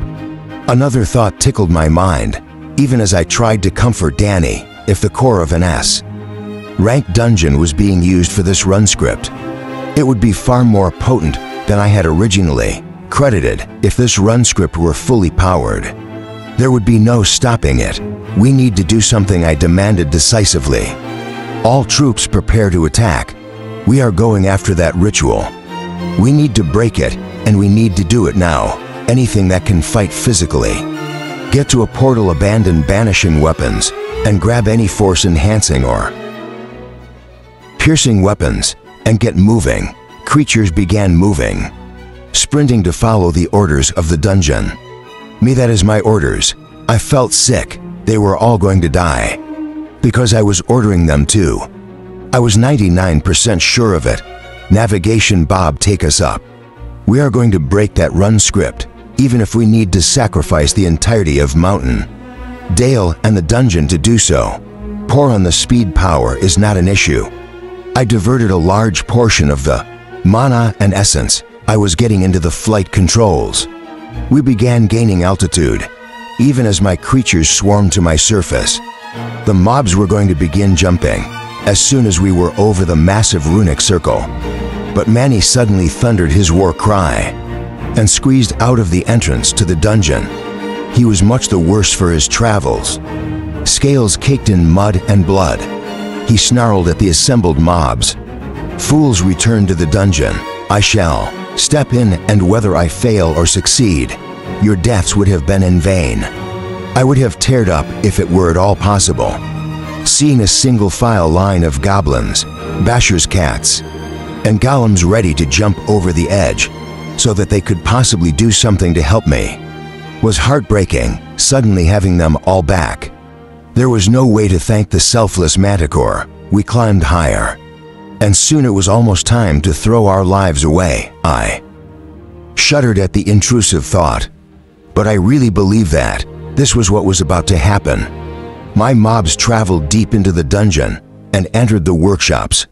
I directed all of them to lay on the gravity runes and increase the power of them until there was no way for the various creatures to fly away or be rattled from an impact. At least I hoped this was the case. Manny and I were even with the clouds that had begun to creep back into the area, and were soon able to see the smaller of the two moons as it glowed unnaturally brightly in the late afternoon sun. If I were a romantic and didn't know what was going on, I would try to woo my lady tonight, claiming that the moon had never seemed bigger or brighter. Now the sight just made me wince. The connections between the runes and the moon must be forming vigorously. for the light reflecting off the moon to be wavering. Like this, celestial feces, I needed to speed this up. The humans on the surface of Mountain Dale were falling to the ground, one after another, unable to get enough air to breathe. If there had been many cultivators left there, this wouldn't have been such an issue. Or they could have saved the mortals. Whoops, Manny launched his attack.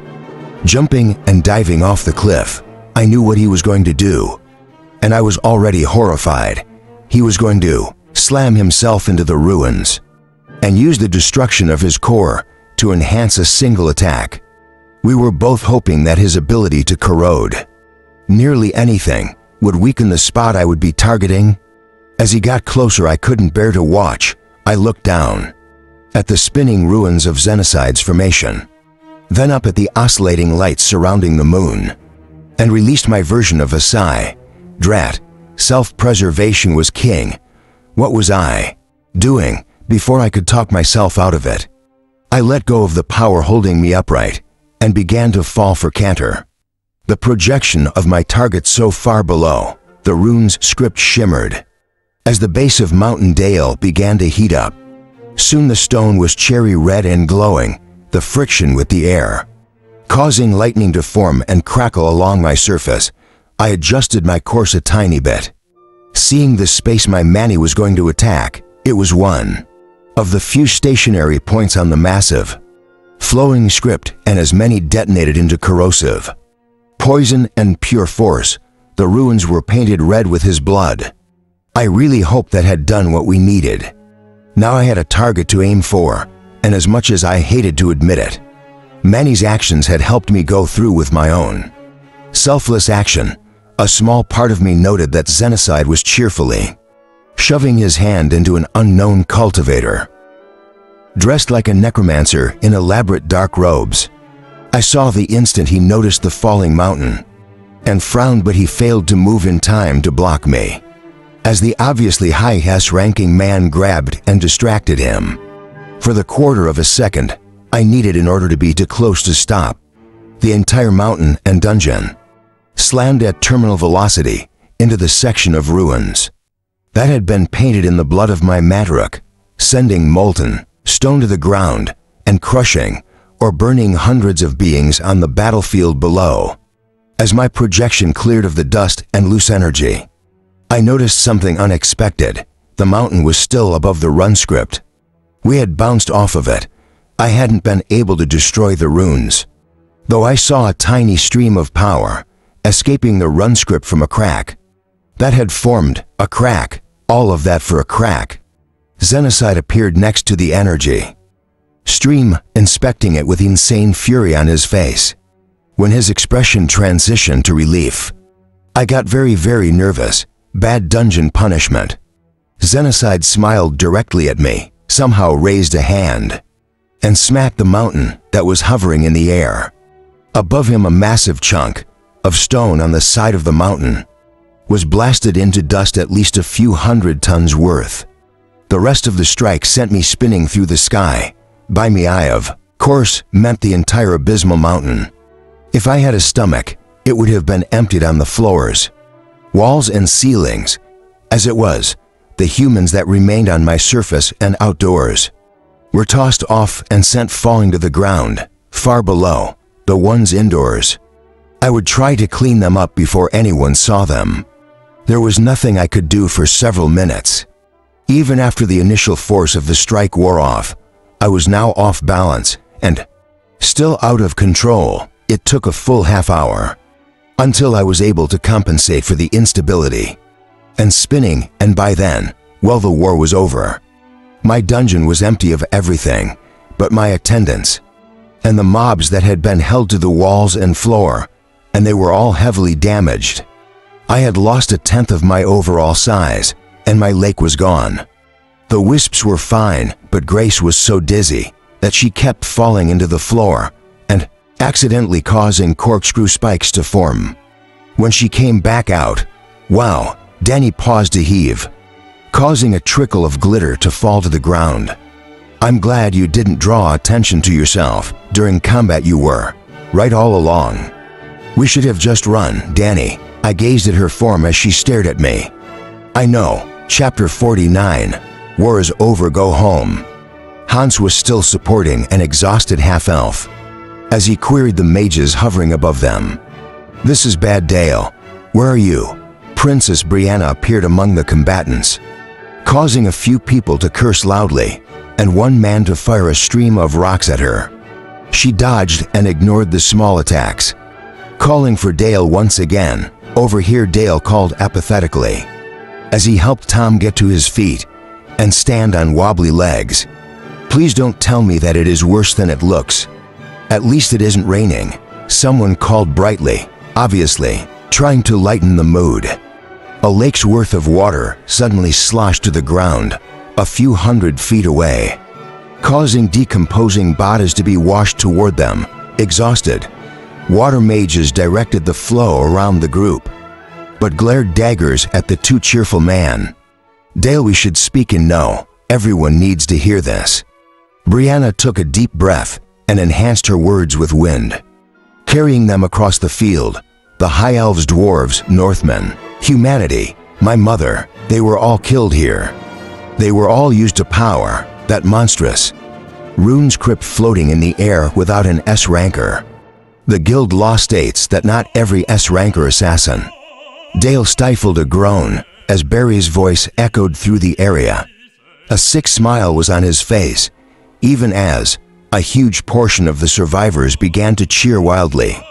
I am quite sure that I am the highest ranked guild member remaining, so I will take over. From here, first of all, we will need to find a way to destroy this infernal floating ruin and reverse the course of that moon. Barry started only to be cut off.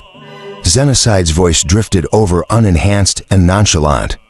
He had paused in the middle of doing sit ups and was sitting on his rune, smiling at them. Good luck with that also. The church has a few S-rankers left. You should bring them here. I'd love to play catch with my boy a few times.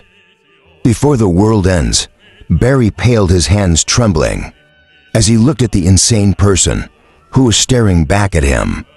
He cleared his throat, resuming his speech. As I was saying, we all have much to do. I look around this field and see undead roaming around, which tells me that we have not wiped all of the necromantic filth from this world. We will remedy that, will you now? A crack resounded through the area, as Barry was backhanded and sent spinning to the ground. A man in tattered, once intricate robes stood in the air, where Barry had been only moments ago. Blood was leaking from his mouth and flecked the air whenever he spoke. I am fairly certain that your only hope, the only hope for all of us, is to join together and launch a counter-initiative. Once again, Barry the Devourer, your mouth is getting you into trouble. Chandra joined the group, looking up at the man who could easily swat an S-ranked man out of the air.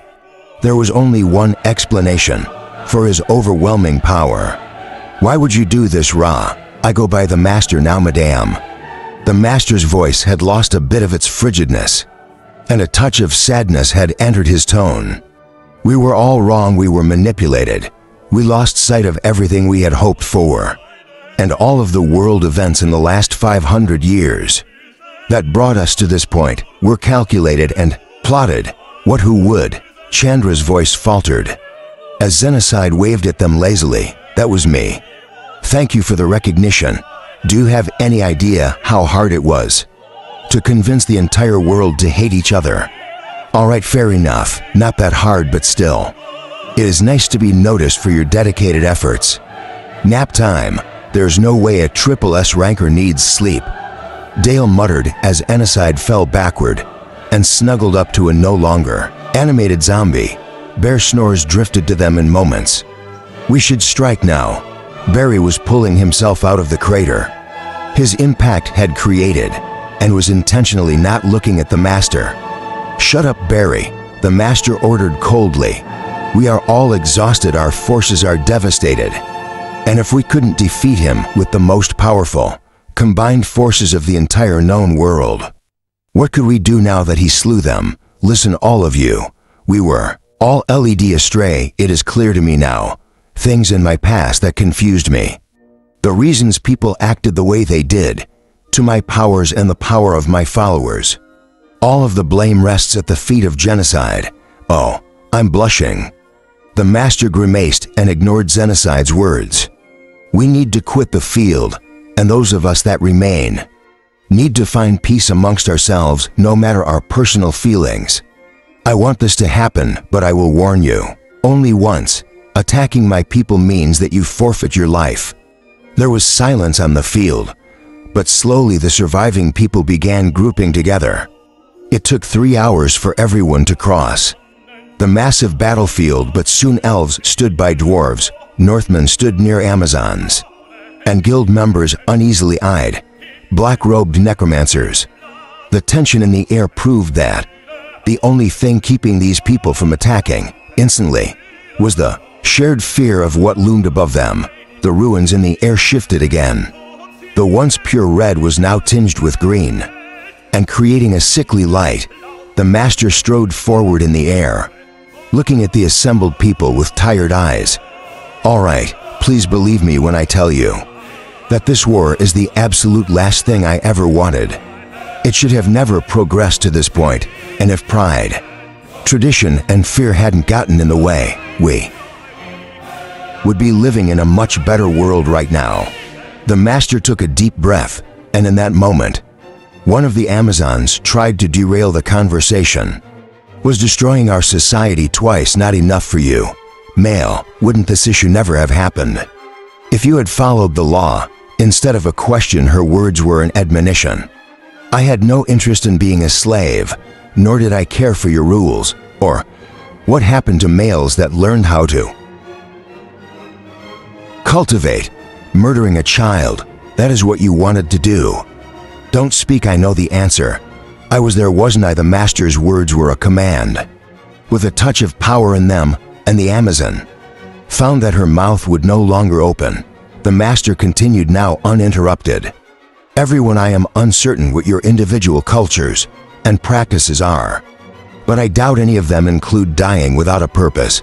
I am uncertain how much time we have before this rune pulls down the moon, but I am certain we can do nothing about it right now. We need to gather the new leadership of nations and unite as a world to combat this threat. We don't even know for sure what this rune script is doing. I say we call for spotters to inspect it. A new voice shouted, as far as I know, it is making illusions, and you are working to set yourself up as the leader of the world. Power rolled off of the master, causing everyone but Barry to be forced to their knees on the sodden ground. Even Barry was bending heavily, panting as he pushed himself to ignore the power.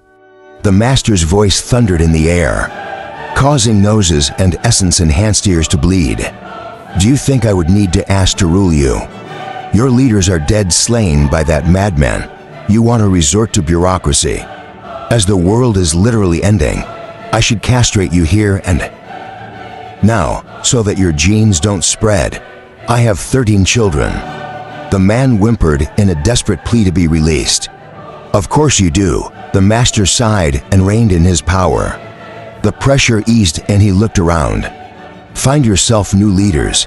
Gather the remnants of your societies, and gather on the flying dungeonette. Where did it go? I'll go get the dungeon. You all have a day. Do not make me come dig you out of whatever place you think will be safe. I will guarantee this, it won't be. He vanished in the direction he had last seen the dungeon, and soon people were muttering and looking at each other with a distrust, with no one overly powerful enough present to protect them. The necromancers started a hasty retreat.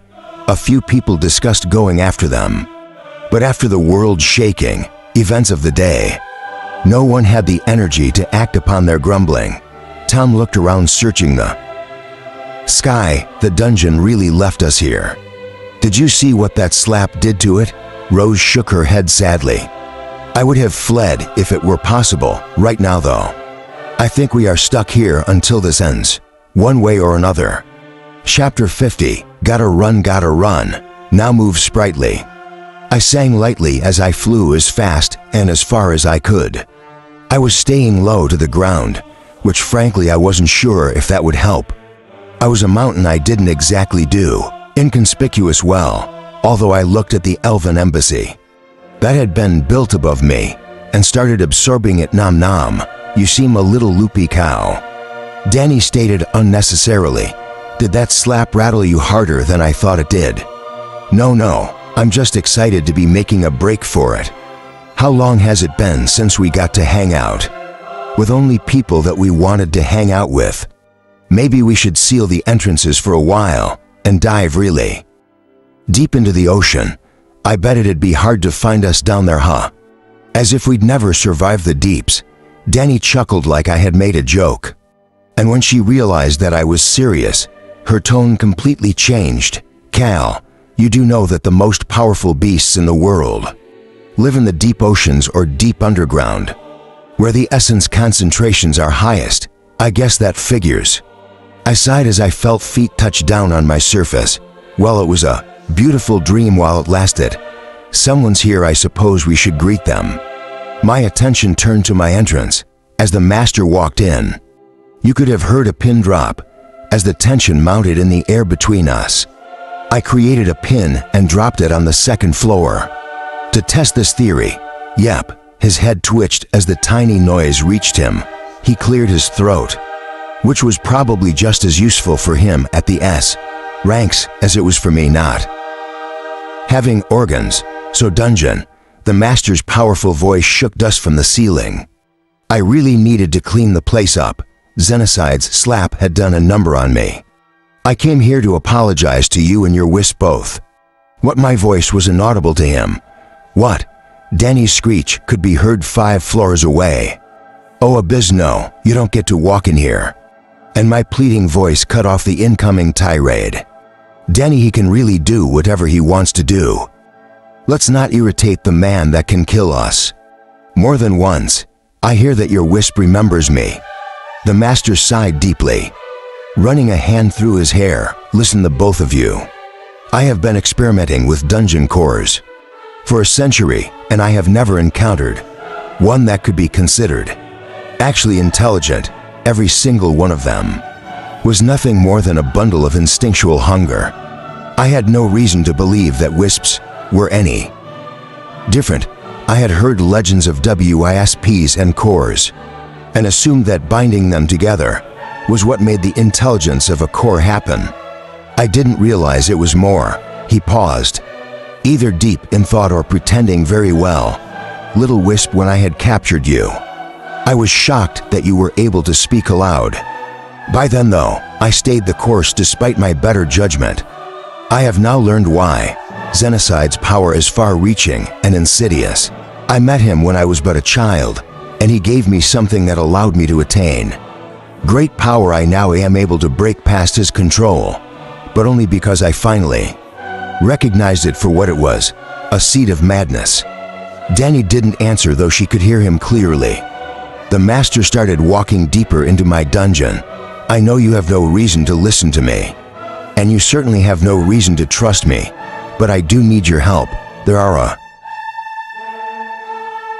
lot of people that are stranded in a field between fallen kingdoms that have no way to send aid. I need you to come back and be the bridge that connects us together. We are likely all going to perish to Xenocide's plans, but without you this becomes a certainty. What would you like me to do, Danny? I knew what I wanted to do. I also knew what I should do. But Danny was pretty great about making me do the right thing, if I may offer an opinion. One of the human attendants piped up, breaking the current mood. This was one of the ones who was planning on taking the slow but easy route to his growth. Can we convert them? That sounds pretty good. We get something out of it. They get to survive into corrupted ash. The man finished his thought, my words only now penetrating his thick skull. I made a note immediately that this man was never to be given a position of power over another person or animal, probably not crops either. When there was no response, he slunk to the back of the group and pouted. Danny, do you want to step in here? I watched as she trembled, multiple colors and emotions playing across her body. She bobbed in the air her version of a nod. "Fine, Mr. Master, we will consider helping you." "I do thank you." He stepped out of nothing, appearing in the room with all of us. The collective but clench could have created a diamond if there had been a mage nearby that could harness the sudden pressure. There are so many lives that we can save, and that is all I've ever been after. You've been trying to save lives. I waited for an answer for too long, before I realized that he couldn't hear me. "Will someone please translate for me? Cal the Master is coming to drag you back to the battlefield." Minya burst through a portal that connected to the surface, the sudden shouting causing the already tense goblins to react.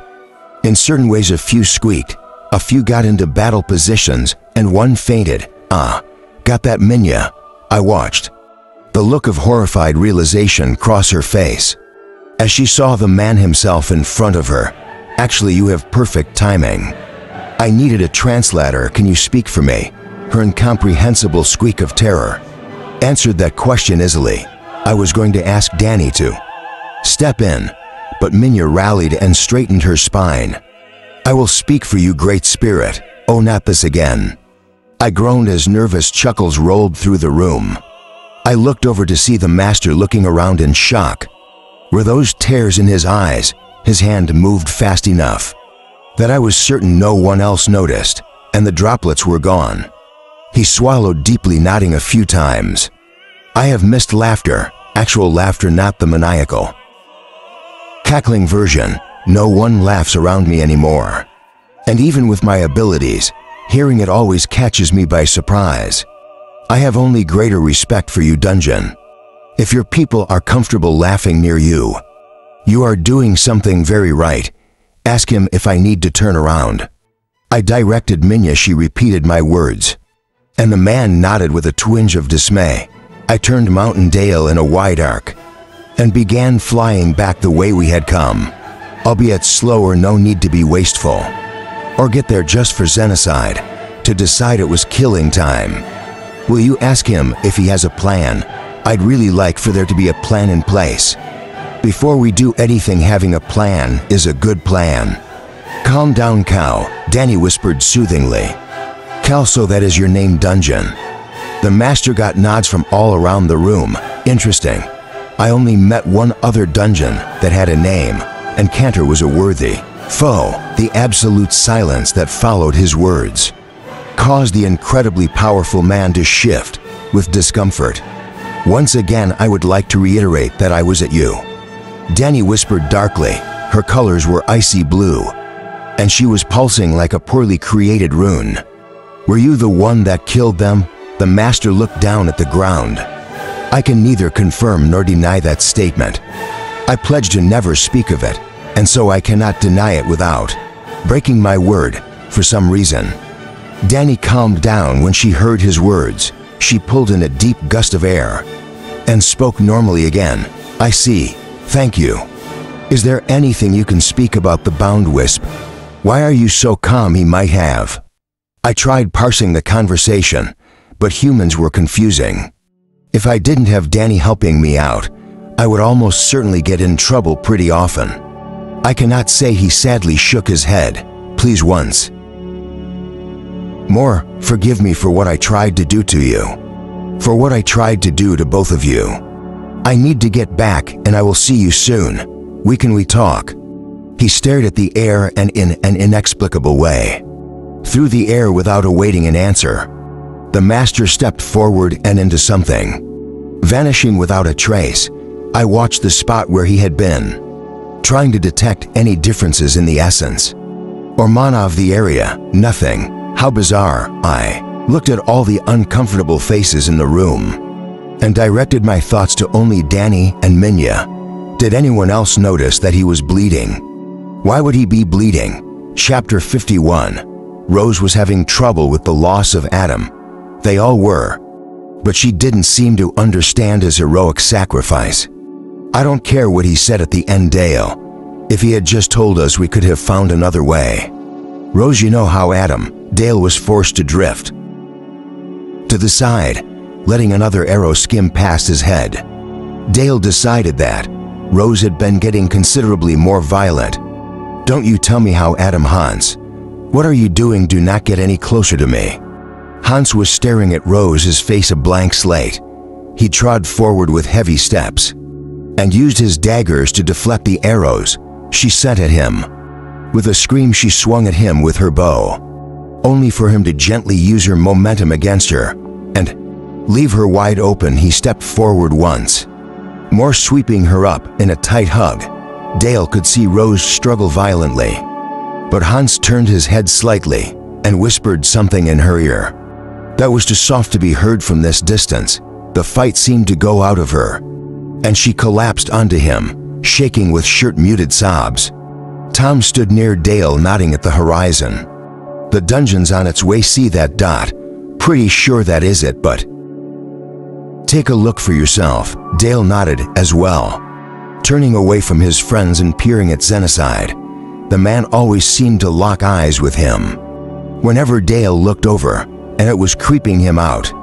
The man waved from his perch in midair, causing Dale to shudder and look away for the umpteenth time. He looked up, seeing that night was falling, and the moon was extraordinarily bright. It was still crossing the sky, so at least it wasn't moving so fast that nature lost all of its patterns. In fact, as the darkness around them deepened, the moon finished crossing the horizon and vanished from sight. The runes that had been casting a nauseating light went dark in an instant and ceased their erratic spinning. Dale's eyes lit up in opposition to the shadows, and a hushed whisper left his mouth, a reprieve. "Brianna!" Dale shouted into the night, causing several battle-damaged people to scream in terror. The dark elf appeared beside him in moments. Nodding at him, I noted the change as well. "I'll seek out the others and this master." She spat the name and call for a meeting. "We may have more time than we thought we had. Thank you, Brianna." Dale reached out for her as she turned to go. Is it Queen Brianna now?" Brianna smiled at him sadly. "None of your abyssal business." She vanished, leaving Dale looking at her previous location incredulously. "Aren't I a duke? I feel like this is something I should know. Is she my queen now?" He shook his head, fighting off the fatigue of the day. Hans and Rose were now sitting and talking, and Tom had to fresh-faced female clerics, healing his wounds. Dale really hoped there weren't more serious cases, because they seemed fixated on repairing Tom's torn and strained muscles. For some reason, they swore they needed to massage him to heal, but Dale just rolled his eyes and looked away. What was it about the mountain of a man that drew ladies to him like flies? A commotion near the edge of camp drew his attention, and he drifted over to hear what was going on. Two men were shouting at each other. A necromancer and a mage. The mage was being the loudest. "What do you mean I can't take this armor? I killed the thing wearing it, and it has excellent runes of protection on it. You can't loot our undead," the necromancer bellowed in return. "How many times have you threatened us now? When we got close to the people we killed, they were our friends," the mage snarled, eyes getting a bit too wild for comfort. "You touch them and we'll tear you apart. These were our creatures. You think they equipped themselves? I paid through the nose to get that armor crafted. Boris was my main defender." Black air was whipping around the necromancer's hands, and it looked like they would come to blows over this issue if no one stopped them. Dale waited, but no one else stepped in. Everyone seemed ready to join in, but no one looked like they would stop the fighting. From beginning, he strode forward to put an end to it, but was knocked backward and off his feet as the mage slapped the air like it was water, and a shockwave erupted from him. Feces. Dale twisted in the air and landed on his feet, looking over at a scene from earlier in the day. Undead were rushing to the conflict, and mana was zipping through the air, charging it with power. People were bashing each other at full strength, but thus far no one had been too injured. "Are you all as insane as the man sitting up there?" And giggling at you, Barry appeared over the battle and screamed at the people below him. Enough of this, you are all mine. Green light coalesced in front of his mouth, and his eyes went blank. He breathed out, and a thick green mist coated everyone below him. Fear-filled Dale, Barry hadn't particularly cared about accuracy, and the wall of fog was rapidly approaching him. The master appeared next to Barry and shoved a single finger into the crackling energy. Lines of black and silver raced over Barry's technique, and the fog split and rushed back to him. Barry shuddered and fell to the ground, gasping, "I was gone for 30 minutes." The master snarled, his fury palpable, and crashing over the assembled people. "You are telling me that you couldn't even go for a full hour without trying to kill each other? I'm disappointed in my people. As for the rest of you, thank you for reinforcing our stereotypes against you the very first chance that you got." The necromancers recoiled like they had been whipped, but the mages would have ignored the master if it were possible. Greed, avarice, fear of the unknown, or something different. That is how you are seen by my people. I will change how all of you interact with each other, by force if needed. If you cannot change, you will not last long in this new world order. There was silence that lasted only until the two sides had retreated a few dozen feet from each other. Then they all began talking, grumbling, perhaps plotting. The master shook his head and turned to leave. Dale took the opportunity to call out to him, "Excuse me, the master." The master appeared in front of him on the ground, seemingly just an average man in damaged robes. "Who are you? And why should I care about what you have to say?" "Yeah, this is just as intimidating as I expected it would be." "Thanks for that." Dale swallowed and tried again. "So the master, I was just call me master when you are talking to me." The man rolled his eyes and motioned for Dale to continue. "Right, listen. I am the owner of the Flying Dungeon, at least legally with the guild." "That's not the point of this though," Dale promised when the master started to snarl. "I'm not asking for special treatment. I'm just trying to establish my credibility with you. Listen, I had a council of people that helped me choose the best path for increasing our abilities, and that of the dungeon. The entire point of it was to see things that other people didn't, and try for the best outcome. I'm rambling, sorry. Listen, I want us to work together. I'm not overly interested." The master started to turn, but paused at Dale's next words. "My council consisted of the Dark Elf Princess Brianna, King Henry, Queen Marie, High Mages Amber of the Portal Guild, and Madame Chandra." Dale's voice firm. He didn't include Tyler. There was no benefit to telling the master things that wouldn't matter to him. "Chandra has been trying to advocate for you, for peace and for discussion, ever since you reappeared in the world.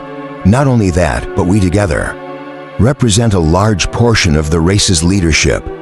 Please come with me and talk to them. We may be helpful. Certainly more so than you seem to think we will be." The master was considering. Dale could see it and so didn't interrupt. The master shifted on his feet and shrugged. "Why not at worst? I might even be able to have a conversation with an old friend." Dale and the master walked together through the middle of the fortifications, drawing whispers and causing strange conversations to start.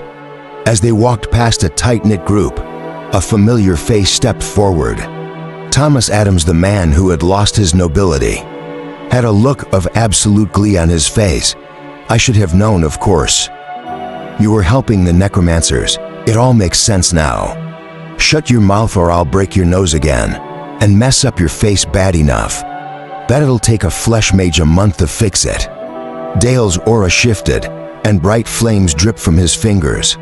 Thomas smirked and bowed sarcastically, stepping back into his group. "Yes, Overlord." Dale and the master walked on, but now Dale was fuming. "I hate rumors, I do. Why are people morons though? The planet won't survive the moon smashing into it. Why can't we fix the issues we are having before playing these games?" A small smile played over the master's lips. "It is interesting to hear my words. spoken by someone entirely different from my own people. They walked in silence for a few more feet. But then the master asked a question that nearly made Dale fall over. "So you and the dungeon share a soul. How did that happen?" Chapter 52. Dale's head was spinning. "How in the world do you know that?" "I swear if you say you just told me, I'm going to be so mad." "Dale, right. I'm not great with names. You'd think with a perfect memory." He trailed off, noticing Dale's stare. "Souls are kind of my thing, aren't they? I can see at a glance that not only are your souls linked, they are actually the same. You aren't a necromancer though." "How do you see souls?" Dale countered, getting a rush of pleasure from the shock on the master's face. "How do you know that you just told?" The master cut him off impatiently. "None of that. I didn't do it to you." "This is actually important." Dale stammered out a reply. "You and Madame Chandra has told us that several times." So she knew I had hoped, but this entire time she knew it wasn't me who. The master stopped talking, but if Dale wasn't terrified of the man, he would have shaken the rest of the sentence out of him. To think, all this time I was afraid she would despise me. Perhaps we could even. "Dale, what are you doing with him if we needed him?" "I would have found him." Princess Brianna was looking up from a table that had apparently been grown in that spot, and she did not look happy. At least it hadn't been the master's fault that her mother had been slain to power the runes floating in the sky. That would have made this conversation extra awkward. "We are here to discuss what we need to do to combat xenocide," Dale firmly stated, meeting her eyes. "The master is by far the most powerful person that will be joining us in this venture, so he needs to be informed of the plan, as well as be a part of it." The master Chandra greeted the man cordially, if a bit coldly. Dale swore that there was a hint of pain in the master's eyes for a moment, but any personal feelings were swiftly hidden behind his standard stoic facade. "Madame, it is good to hear that you achieved your childhood desire." The master spoke politely, but his words caused her face to twist in a strange series of emotions: sadness, anger, pain, longing. "And you, yours? I am happy for you, but not for the world. Your dreams were built upon the death of thousands." Chandra stared at him and he shrugged. "What can I say? I am a product of my environment." His flippant answer almost brought tears to her eyes, and she turned her head to look away. Dale really wished he knew what was going on. He also knew that asking right now would only gain him silence, possibly anger. If they were both hurting like he thought they were, Dale decided that the best course of action was to move on quickly and try to pry the story out of them. If they all survived, I'm very sorry to interrupt, but there may be a moon crashing into us in the near future. I'd like to stop that from happening. Fine. The master tore his eyes off Chandra and focused on Dale. Fine. Madame Chandra did the same. Ahem. Dale cleared his throat as arguably the most powerful people in the world turned their full attention on him. His full council, the master and Barry, were now around the table, staring at him with various levels of amusement or animosity. Before anything else, we need to discuss what we know. One xenocide has set in motion, a plan to crash the moon into the planet. Hello, a voice drifted down to them. Brianna closed her eyes in annoyance and inhaled sharply. But Dale ignored genocide and continued. We would like to stop this from happening. 3. This runes crypt is powered by the death of over a dozen S-ranked people. Can either of you shed some light on what that means for us? Dale looked at Barry and the master, who shrugged. Entering the S ranks means becoming more, Barry stated abruptly, catching Dale off guard. He hadn't exactly been forthcoming in the past. More murder, hobo. It is the final act of understanding the law that you have bound yourself to. Is becoming an incarnation of that law. This is different for each person, so attempting to tell you how best to disperse their combined power, laughable. I hate to agree with the walking stomach, but he is correct, the master grudgingly stated. For those runes to have absorbed all of the variations, it must be powerful beyond compare. The dungeon literally dropped a mountain on it. From near orbit, and it made a hairline crack. I had thought I was about to die, or I would have stopped the dungeon myself. Releasing that much concentrated power into the area would have devastated the entire continent. Wait, I saw that. You stopped the genocide from moving to Block Mountain. Dale, does that mean you were fine with all of us dying? Brianna's voice was filled with horror at how close their demise had brushed by them. I thought I was going. I planned to take him with me. The master spoke without a trace of regret. At least there would have been survivors somewhere. Most likely, no one had an answer to that. So Dale once again had to get the conversation moving. What were we at? Fourth, Tyler interjected, squirming as soon as his eyes landed on him. We were at no 4. Immortal Barry looked at Tyler with twitching eyebrows. How are you here and alive? I am, sir. I came down to hand out supplies and specialty weapons. I have a weapons shop that. Tyler was cut off as Dale continued. So fourth in our list. We know that the ruins above us seem to power down.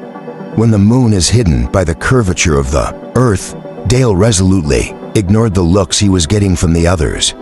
What we need to do is find a way to stop those runes from working, stop the moon from crashing into us, and find a way to survive Xenocide through all of this. That sounds difficult. Xenocide chimed in from hundreds of feet above them.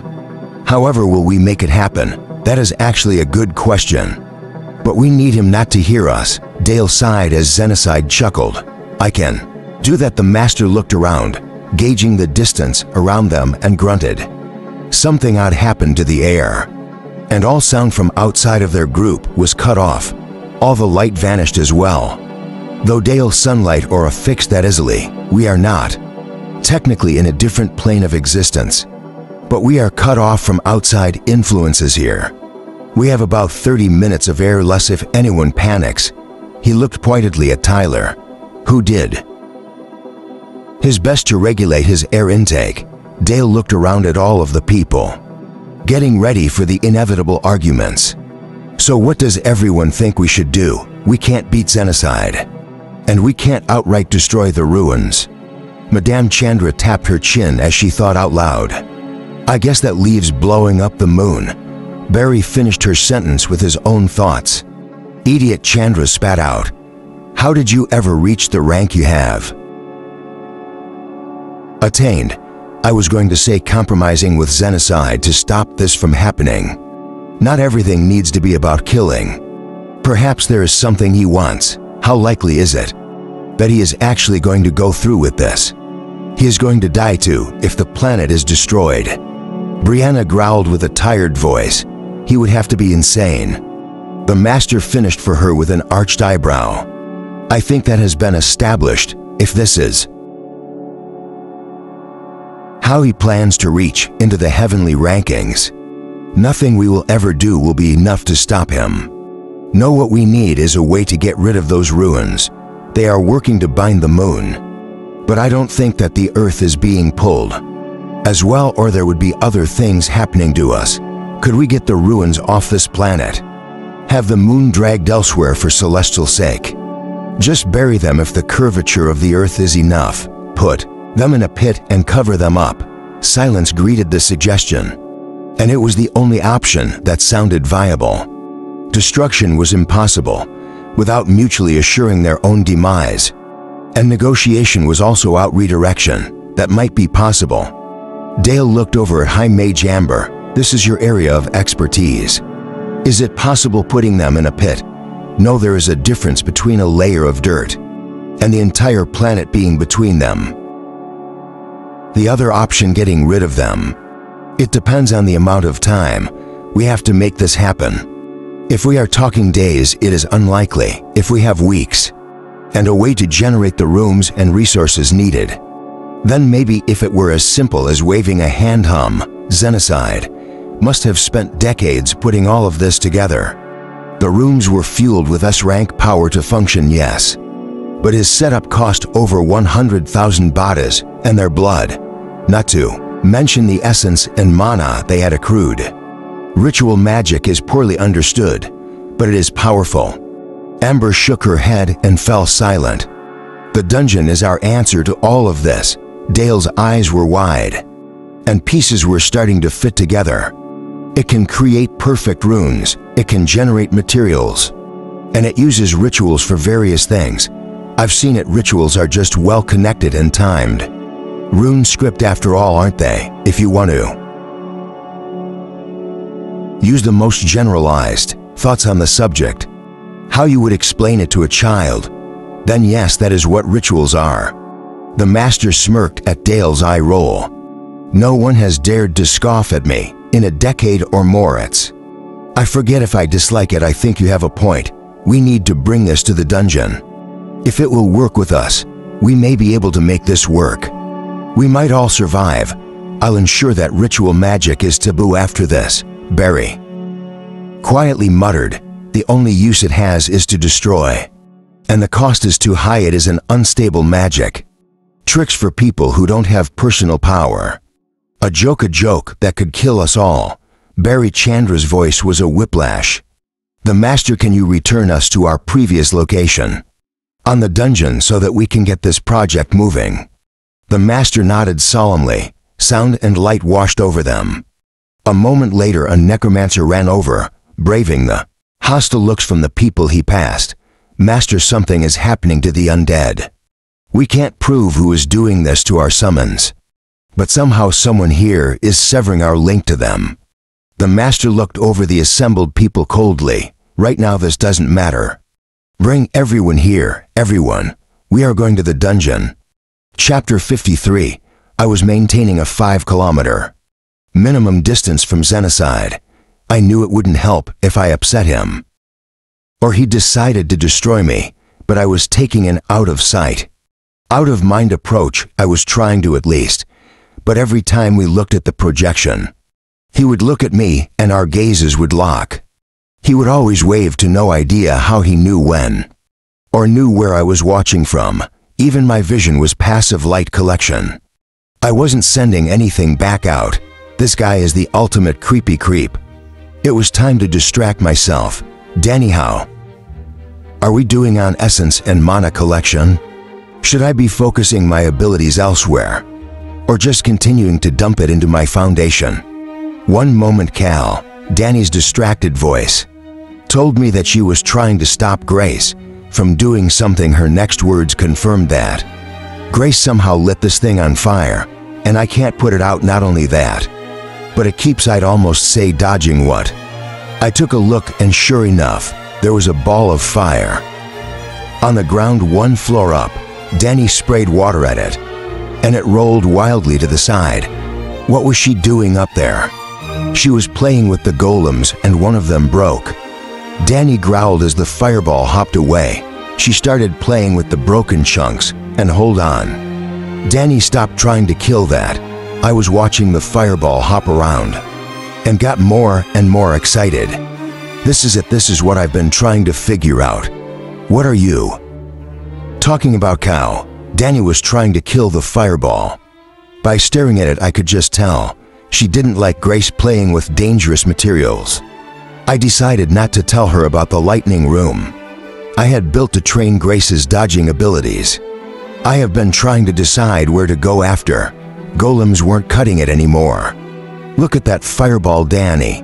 It is a core surrounded by pure scarletite, the mineral that has the highest fire corruption potential. I waited for a response, but I'd have been there all day. If I'd have waited for a comment, none was forthcoming. Danny, I've been making them into humanoid creatures. But why? Because that's what I was used to. This one is tiny and weak, but if I do it like this, I pulled a core filled with water, corruption, and mana over and wrapped it in gallium. Then modeled the pattern of mana release from the tiny fireball. Boom. Water. Elemental. There was no reaction. I mentally prodded the double fist-sized item and waited a second longer. I have an idea. Danny directed the water she had been using spraying the mineral-wrapped core instead of spraying everywhere. The water hit and collected on the surface. Soon, there was a massive blob of water twisting and turning. It looked around, at least I assume, before spotting the tiny fireball and chasing it. I wanted to see what would happen, so I let the blob catch the fireball. The fire persisted but was quickly growing dim. The water in that spot began boiling, but then the fire core cracked and mana spilled. Into the water, steam started pouring off the blob, but it neither dissipated nor was reabsorbed. A quick check told me that the elemental had eaten the core and used the material it was wrapped in to upgrade itself. I may be in love with this creature, I told Danny, who mimicked an eye and rolled around. I don't know, it reminds me of a basic slime. Danny critically inspected the blob of steamy water. No way major differences. I looked at the blob lovingly. I'm going to name you Bath. I bet you are just the perfect temperature. Aren't you? There was no response, which was exactly as expected. Perfect. If it had somehow talked, I might have screamed and tried to figure out what was going on. Water wasn't supposed to speak. Of course, who was I to get upset about typically inanimate objects talking? Okie dokie, time for the next test. I built up a core with various monotypes and tried to match the minerals to it. I used all sorts of material, but nothing I did worked. To make a higher form of elemental, I couldn't even replicate Bath. I even destroyed him and absorbed him, but there was nothing that should have allowed him to be animated like he was. There must be some property of corruption that allowed it to function as it did, but it was energy. Energy was supposed to only be a tool, not a deciding factor in animation. There was only one thing to do. I'm going to make a new floor. I shouted to the beings in my dungeon. There were whoops and cheers, but most of it was a cheerleading attempt. They all knew they would likely not be visiting this new floor. I had previously been working on carving out a space and infusing it with my influence, but I had given up on actually putting anything down there for a long while. This war and my forcible inclusion in it had eaten my attention for far too long. It was time to be a dungeon again, and I had missed my experimentation. So a massive empty room that needed creatures that needed to eat others of their kind. To increase in power and complexity, this should be fun. I thought about making the room become filled with rings to battle through, but I decided to try something else that would be interesting and potentially deadly. The walls moved at my direction and closed in around the room until there was a huge conical shape created from the stone, the rim. The highest portion of the room would be the start. The tip of the cone would be at the bottom. Was it a waste of space? Maybe, but it was only a few hundred feet deep. My real concern was people flying. I needed a way around that, and I decided that I had figured it out. Dan, you wanna come see something neat? What are you up to, cow? You've been quiet for a while now. Danny flew to where I directed her, Grace tagging along and bounding through the stone to create oddly flowing patterns in the rock. It was cute, so I left her art wherever she made it. So I had an idea for a new floor. I trailed off, letting her mind play a few tricks on her. When she was sufficiently twitchy, I continued. And I'd like your feedback before I continue. Oh, thank goodness. She breathed a sigh of relief while I chuckled. What are you thinking? I have this as the base model. I let her look over the cone and was wondering how I should grant access to it. I want the exit portal and tree all down there, but hidden in a side room. I am going to chain gravity runes together so that the strength of them increases the further down you go. What do you think? That sounds neat. I'm guessing the runes are to mess with flying people. I confirmed her guess, and she thought for a moment while Grace played around. Wicked Grace, the tiny wisp, had made a corkscrew spike grow from the ground and giggled when she heard her name called. Danny paused and looked at the spiral. Well, there we go. How about a ramp that spirals around the entire thing? take it from a cone to a screw, to ramps. Start them at opposite ends and meet at the bottom. How does that sound? Sounds like a plan. I shifted the stone and began to carefully draw out the gravity run script. It took a few hours to get done, and when I finished, I had Bobs start going over it to double-check my work. While they did that, I started making elementals. It was as fun to see me as feces. To a monkey, I could direct the ones I made in terms of movement and attacking, so it was exciting and frustrating that I couldn't direct their growth. Another interesting fact to me was that the elementals could only be earth, wind, fire, or water-based. How do you give celestial or infernal to an elemental? I created the elemental cores for them anyway, assuming correctly that the basic types would eat them to expand themselves. Neat. I made swarms of elementals and forced them to wait to do anything. There were various sizes of each of them, so that the beasts, creatures, entities, there we go, so that the entities could change in large or subtle ways as they fought. I'm sure that the celestial and infernal cores would be useful for growth as well. After the final, Bob had given the runes their seal of approval. It was nearly morning. I was getting much faster at this sort of thing when the Bobs had left and the silverwood tree and I were safely hidden. At the bottom of the cone, I released the reins on the elementals. It was awesome. I had kept all the types separated, and most of them ignored their own kind, unless they were 20% smaller than themselves. Then they would latch on and absorb the smaller entity. The edges of the groups began to blur as elemental combat erupted. A water elemental went over the edge, not on a ramp, and began falling when it reached the bottom of the slope. It was so compressed that it was basically a superfluid. The core of it stopped rolling and shattered, spraying water and mana everywhere. I was so glad that I had thought to reinforce this area. To an extreme, it was basically a panic room that even a rank 7 mages would have trouble destroying. In a single hit, they could do it, but they would need to put extra effort into it. I highly doubted they would bother. The battle kept raging, and some of the elementals began moving down the ramps. Upon doing so, their bodies would have become somewhat more compressed. This gave them an advantage over the non-compressed versions, and they quickly defeated and ate their closest rivals.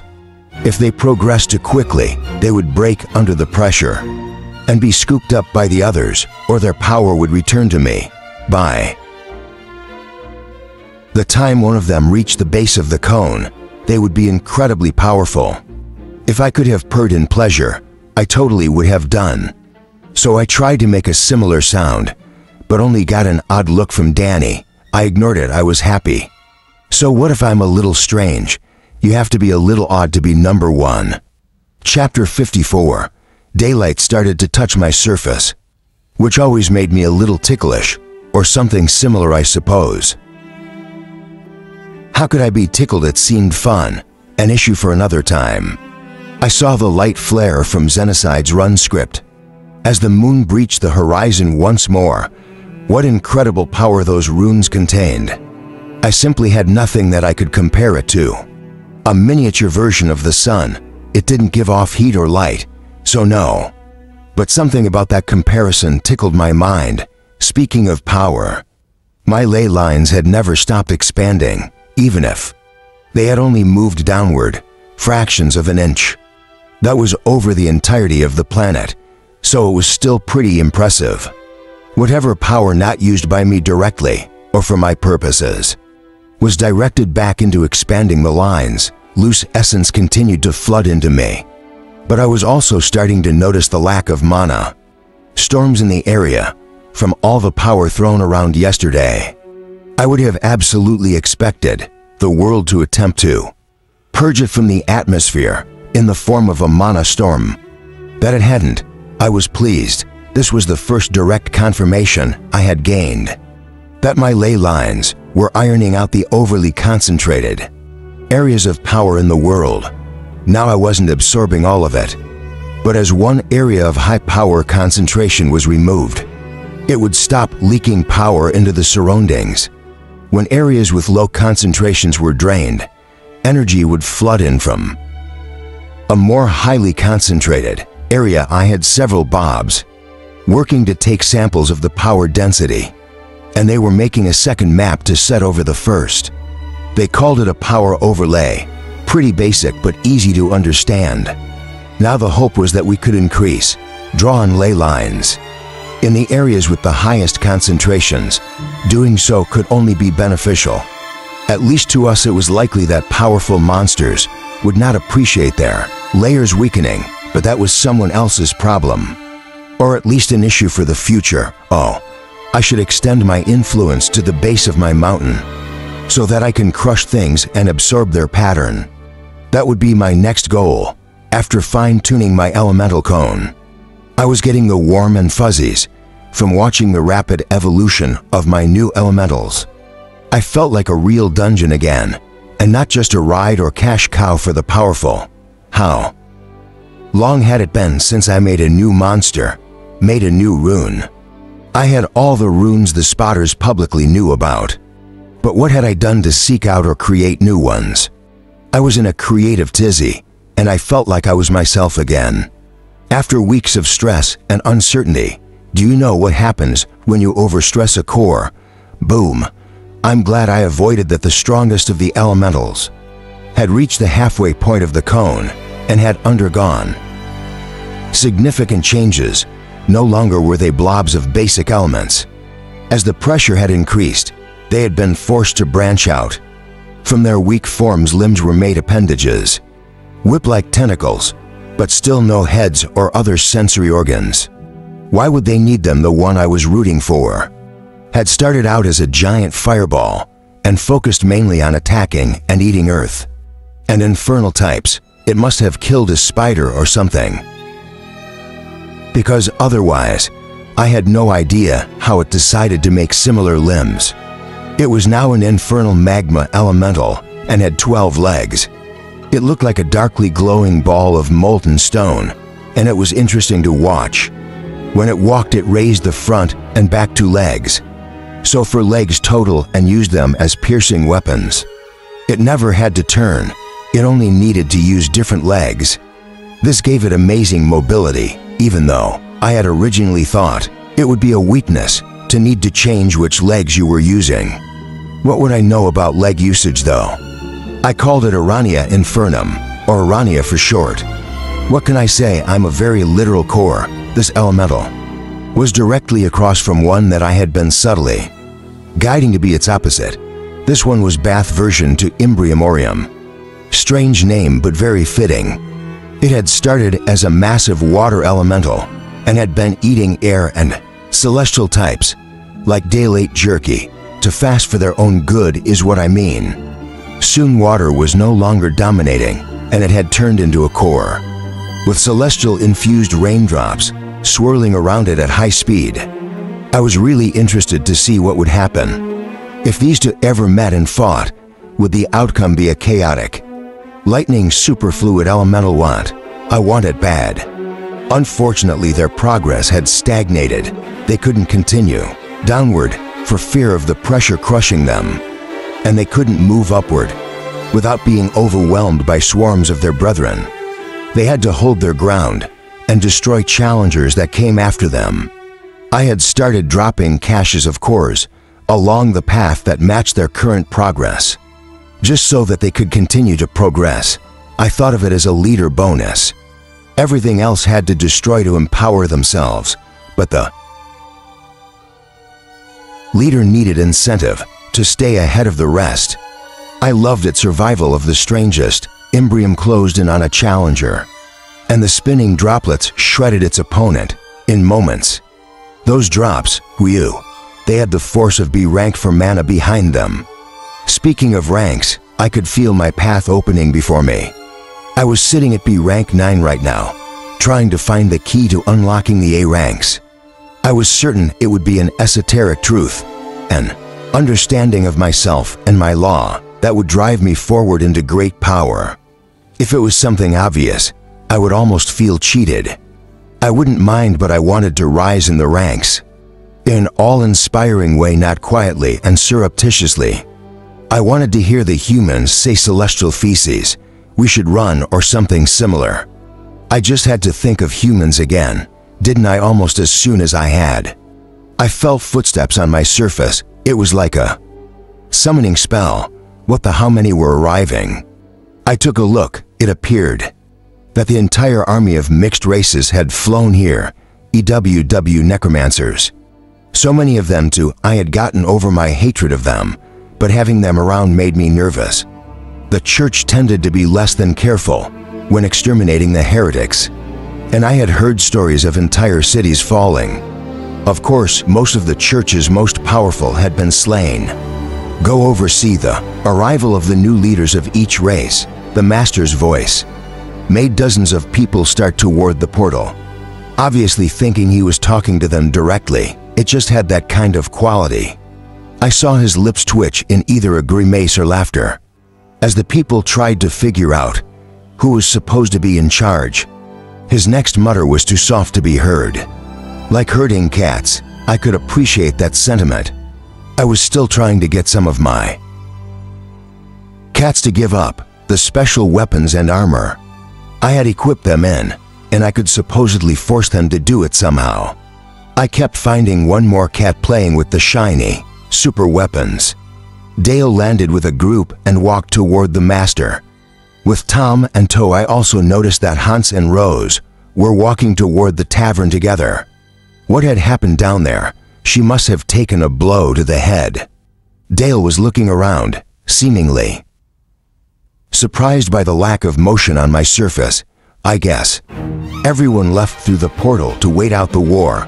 Wrong, the smart or lucky ones did. I wasn't going to be the one to break it to him though. As they got closer to the master, Tom stepped forward, glaring at the powerful man. Can I hit you? The master seemed taken aback by this question. Tom started pulling his warhammer out of his bag. One of my friends died down there to prevent your summoned creature killing all of us. I would like a free hit. Northman. I understand and will allow this in. Thanks for the time. Your people saved me from the Valkyries. The master nodded, pulling open his tattered robe and baring his chest. This will end things between us. As his custom, Tom ruefully agreed. Hans, Rose, come over here before you do other things. The two that had been walking toward what they didn't realize was an empty building stopped, looking over and slowly approached. Their walk became even slower when they saw who was standing, shirtless, in front of them. Tom looked at the master, swallowing. I understand that this will not actually hurt you, but please do not hold yourself in place. I will take the blow, the master stated non-committally. Tom nodded, knowing that he was getting a chance. He would never have otherwise. A crowd was starting to gather, but Tom wasn't going to wait. Taking a few deep breaths, he enhanced his body to the absolute maximum. He was able to get a running start that would make him into a blur in front of an average person, and swung his hammer with all the force he could possibly put behind it. Clang! The master was hit in the chest, and though the warhammer bent and warped from the force, there was no visible damage to the master. He did allow the force to turn into momentum and was launched off the ground and upward. Several hundred meters, he slammed through a granite building, reducing the wall to rubble and a cloud of dust. As the people watched the dust mushroom into the air, the master spoke from beside Tom. Let this matter between us be settled. My mistakes will haunt me forever, but you have proven that my scars must remain mental. Tom nodded deeply. I have proven that the strength of my arm cannot match the depth of my loss, and so lose my claim against you. May we move forward in peace and prosper. As we go our separate ways. They each made a fist and tapped their forearms against the other person's, creating an X in the air. They stepped back, and Tom turned and strode toward Hans. Without another word, the master watched him go for a moment before turning to talk to Dale. I spent quite some time learning from the Northmen. They are a Brutal people, but their honor and traditions are the purest I have ever witnessed. If I had been able to have my way, I would have never left them. I would have adopted all of their ways and lived as they do so. So many things I wish had gone differently. Why did you need to leave them? Dale asked the question before he could stop himself. The master looked over, hesitating before answering. Their prince was assassinated, and his new bride was destroyed because of it. A faction of the Northmen used the chance to purge outsiders from amongst them, becoming even more insular than they already were. I was an outsider. Exile or death, those were my options. I had just started making a life there, and it crushed me to leave it behind. I left and from there found a group of other exiles. That path led to the first great necromantic war, our desperate bid to gain a home. You are not at all what I expected. Dale reached out his hand and carefully set it on the master's shoulder. He was glad the man had already put his robe back on. You sound just like a normal guy looking to find his way. I'd love to know what happened. The master snorted so hard that the air around him thrummed. Would you believe me if I told you? I was once one of the lowest in the kingdom, and my greatest aspiration was to be a journeyman, butcher. I was given an apprenticeship as a butcher boy. And well, it is not only my story to tell, as you know, Madame Chandra. It would not be fair for me to discuss her family without her permission. Dale wanted to shake the story out of him, but he really liked having his arms attached to his body. I know how that goes. I was a failing shepherd when I stumbled across a dungeon on my mountain. Ah yes, is that where this happened? The master waved his hand at Dale's body. I had thought that this dungeon was the product of my attempt to create a dungeon over a decade ago, but the soul involved is too different for it to be one of mine. What do you know of that? Dale was quiet while he decided how much to say depending on how you look at it. This dungeon was created either well over a decade ago or just a month or so ago when we attacked the Tigress Kingdom. To regain the dungeon's wisp, the necromancers tried to escape through a portal. Most made it, but as the final few were escaping, the portal was impacted by chaos. The portal connected through time, and I was sacrificed to create this dungeon. The current day dungeon had been holding open the portal and took my memories back into itself. We share a soul base. Because I was killed to create the dungeon, and Cow remade my body to rid itself of its newfound human morals, that is the most incredible thing I've ever heard. In over 500 years of life, the master said. After he had fully processed everything, Dale was saying, is this common knowledge? It wasn't, but I have no doubt that it is about to be. Dale looked around and noted how many eyes shifted away, swiftly. Chapter 55, Dungeon. The master spoke aloud, trying to get my attention without shouting. Cal, we have need of your assistance.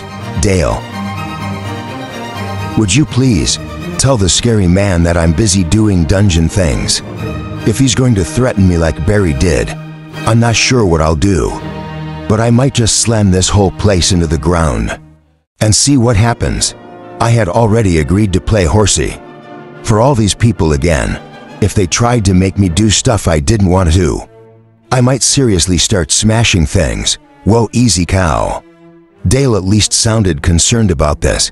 He must be able to tell that I was serious. We are here to ask a favor. We aren't here to attack you or anything like that. Right, master? Of course not. The master seemed upset by the tone of the conversation. I'm guessing the guild was telling him they were going to cause damage. Maybe they gave a show of force. Morons, that is just asking for trouble. If someone doesn't want to work for you, there will always be ways they can hurt you.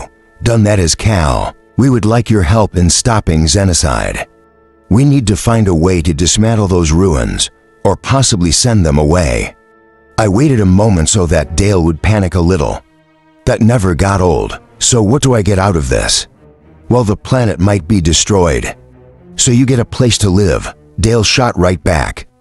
Pretty sure I'll be fine either way, Dale. I'll go to the other side of the planet and hang out in the ocean after the planet breaks up. I'll work on eating all of it. The amount of power generated would likely make me more powerful in moments than I can imagine. I didn't really think that, but it was a good backup plan. Dale didn't need to know that tidbit. Dale pulled a face, and the master correctly guessed the reason for it. Kel, just a hint of what this might entail. We are going to be attempting to send those runes off our planet to draw the moon away from our world. We would be pulling all of our most rare resources and esoteric knowledge to make this happen. I have forbidden runes' dark knowledge that humanity was forbidden from ever learning. For hundreds of years, would you like to be a part of this venture? Or should we do it ourselves somewhere else? Water was pouring off of the ceiling near them. A visceral reaction that I stopped as soon as I noticed it. I don't think I had ever drooled before. Please. Let the very nice gentleman know that. I would be happy to assist. Also let him know that if I were in your ranks, I would be able to be far more helpful. What do you mean by that? Dale looked around, trying to find a hint of my advancement. How high have you reached in the last few days? Are you the reason there was no mana storm? Did you go and absorb all of it? In a way, I responded evasively. I got to be rank 9, but that isn't super important. Please go ahead and tell this guy what's going on. He's looking impatient. That snapped Dale back to reality. He repeated my words to the master, who nodded. Excellent, I'm happy to learn of your progression. It will be more helpful than you know him. He rubbed at his chin, then looked around. Be rank 9. I remember it well. This rank is a difficult one to break through.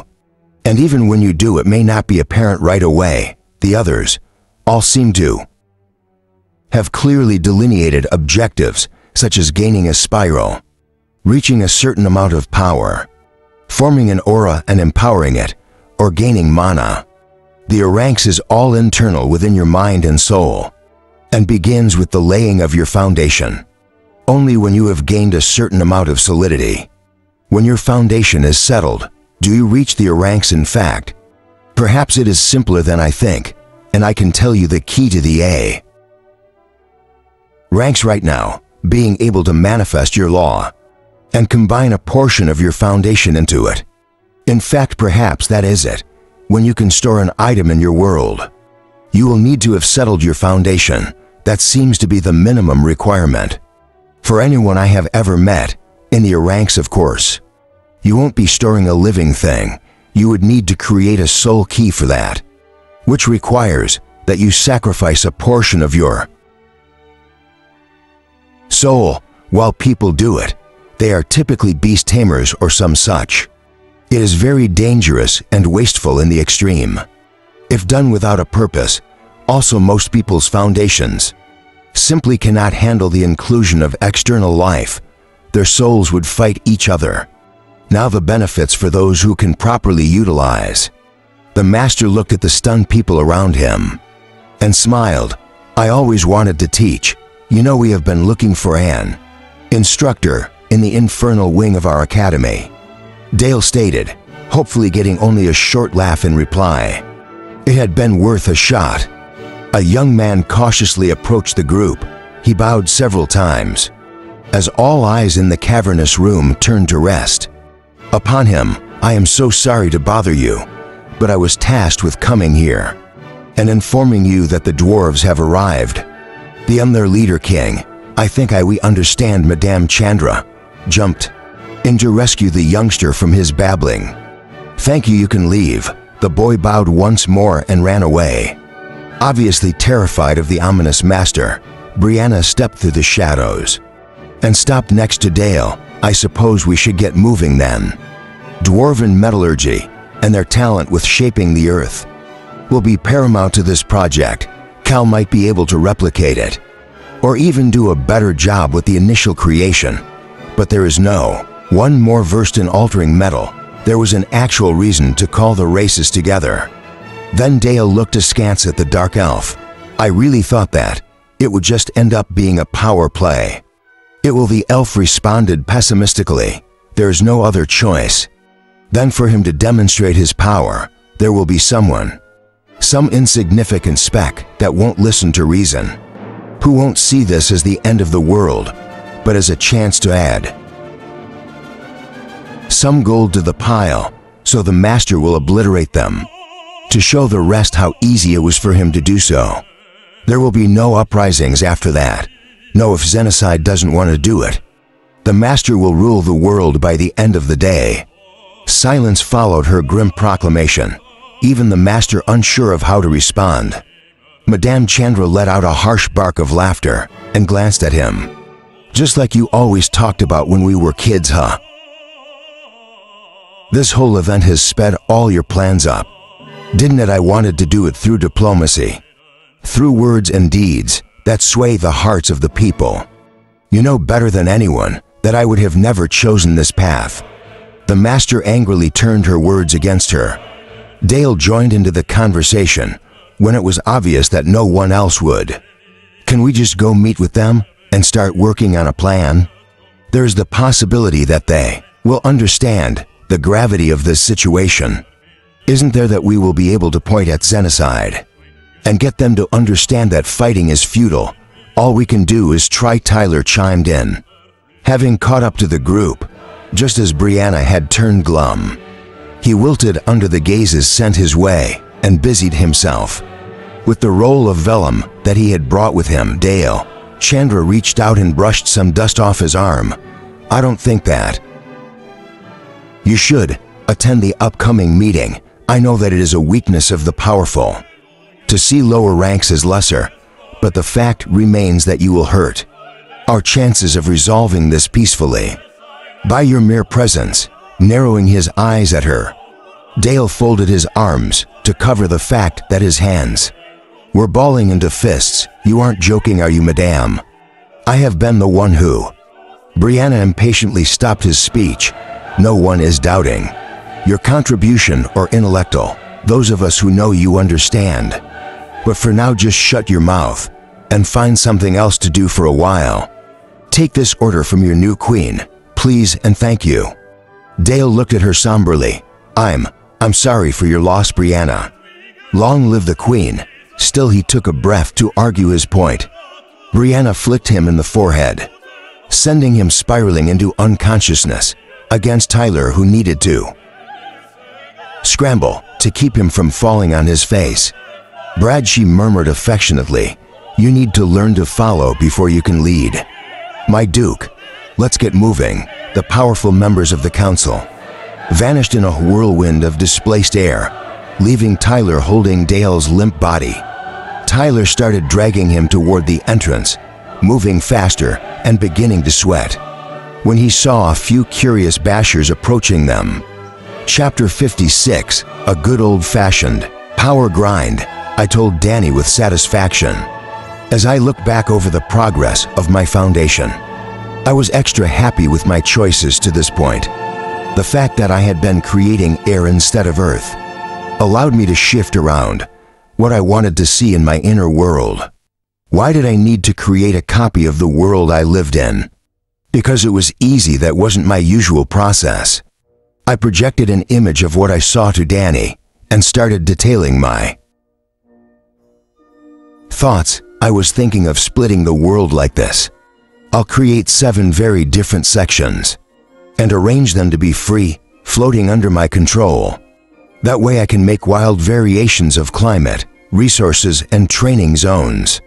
A dungeon literally within a dungeon. I paused and waited to see what Danny's reaction would be. She pondered long enough that I was concerned about her final decision. I like it, but you were missing a lot of details. What about the oceans that you will likely need to bring along with you? What if you make 6 land masses, then another area that is ocean? You can freeze portions of it, boil others, and then you can always use it as a source of easy water if you need to, instead of creating it fresh every time. Great idea, Danny. I combined a floating land mass with one of the others, then had to split it up when it was so much larger than the rest of Once it was nice and even, I created an image of a planet's worth of ocean. And lake water, I covered the plain in a layer of ice, and made massive rivers of water that reached out to each of the other planes of my inner world. Now it looked like there were 6 continents, orbiting a colossal sphere, connected by rushing waters. For fun, I also found a way to connect huge sheets of ice between the planes. I could freeze or melt them on a whim, and laughed as I realized that I had accidentally decided to model my world almost exactly after the mythology of a city I had passed a long time ago. I wonder why. I had never seen anything from those people again. As a salute to their influence on my construction, I decided to name my new sketches of areas. The connective water would be a Bifrost bridge, as it had to states frost or steam.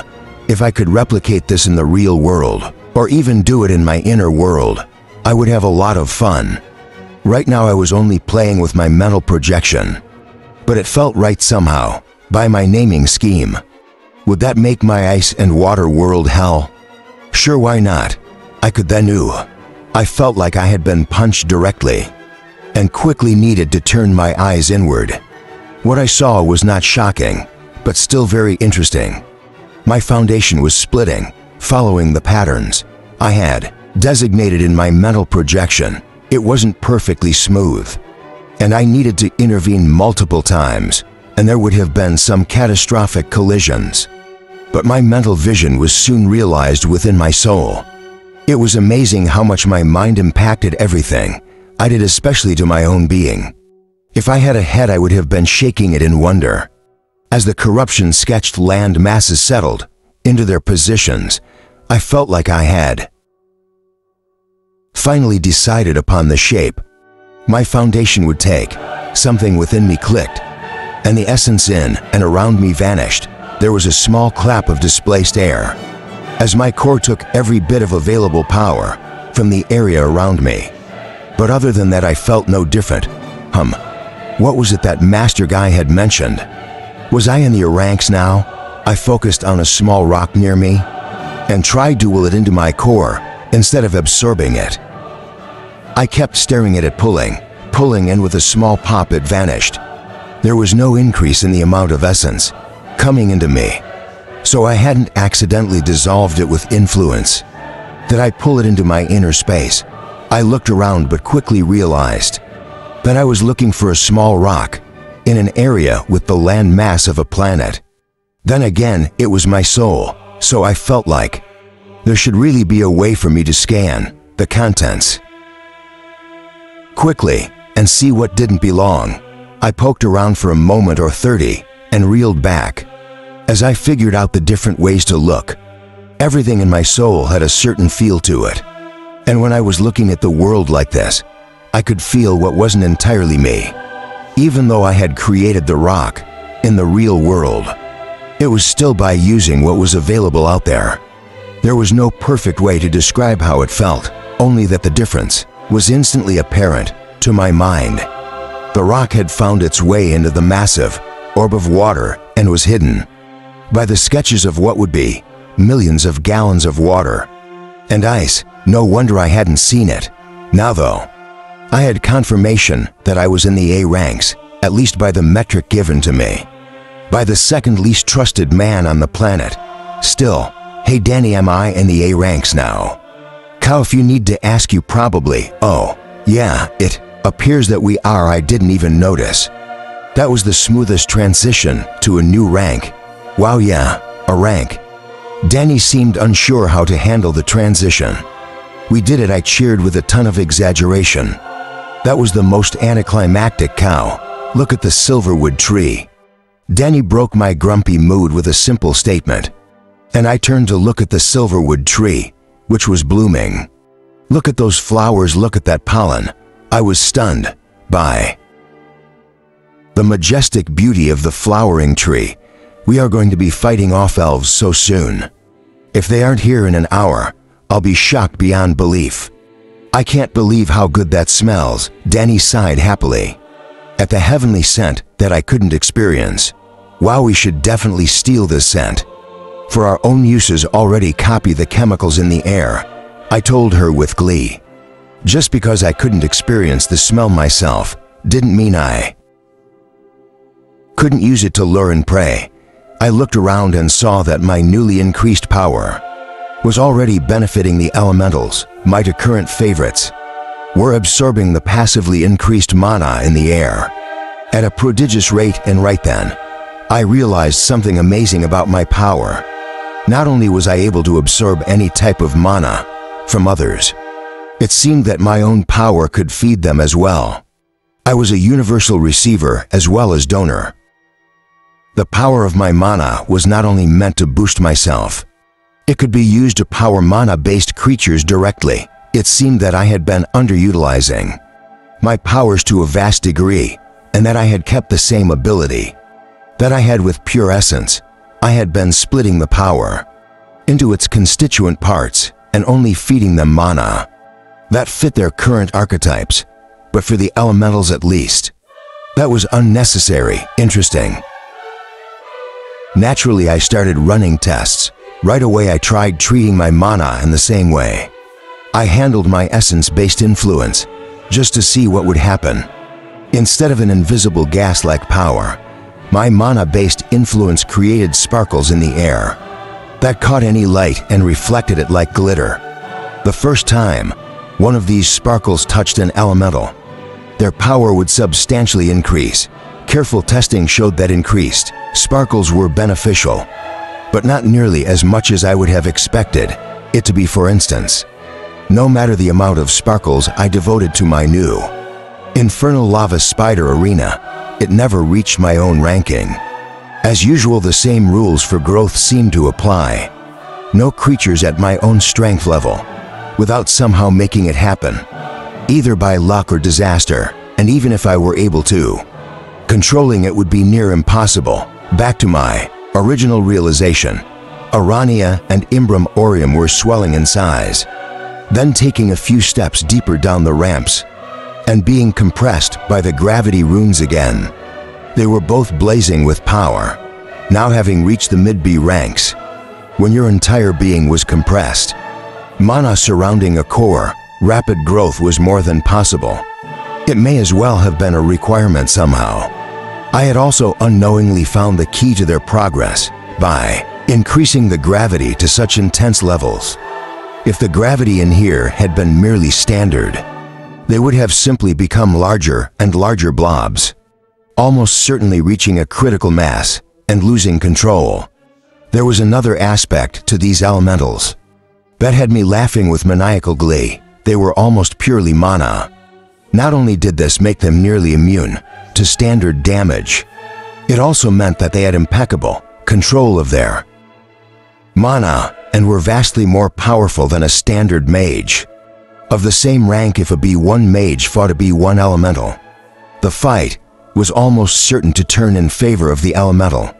My two highly favored beings were slowly and steadily moving toward the base of the room, so I made a pile of high-powered cores on the ground to entice them further. Then I sat back to watch as they pushed and strained to become stronger, seeming to understand that the first being to make it there would become the first boss of this floor. I loved being a dungeon. Chapter 57.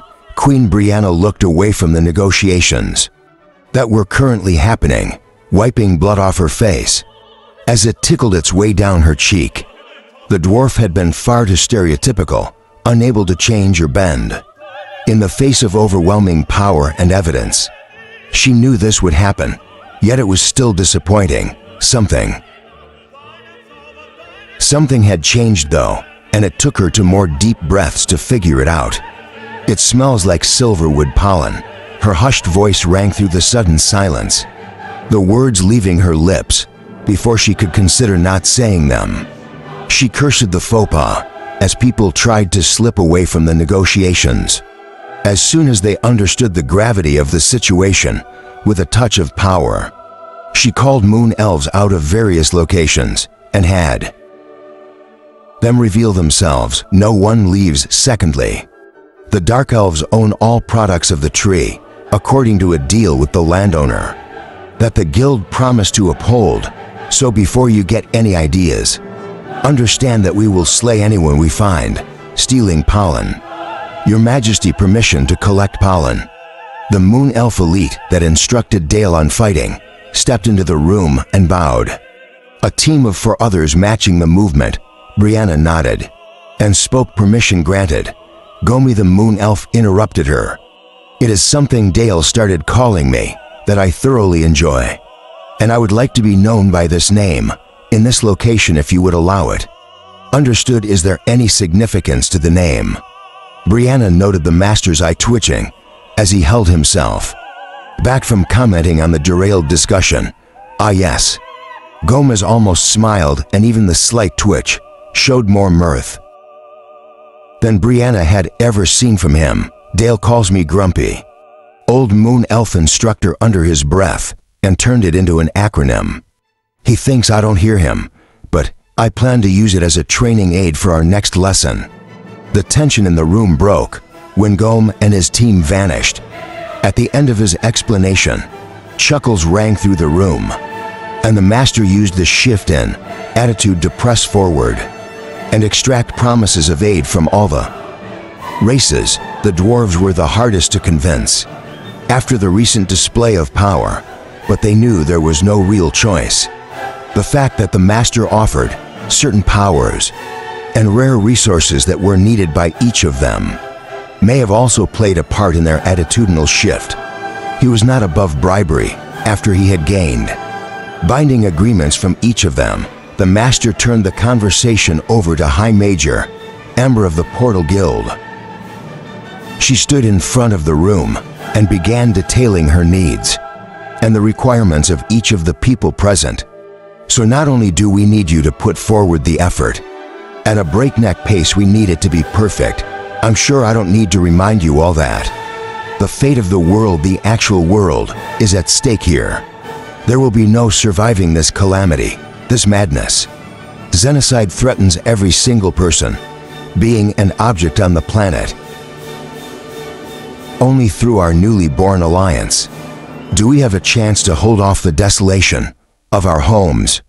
After her slightly odd-phrased but impassioned speech, the groups slowly scattered. They left the floating dungeon through the portal, eager to get their people working.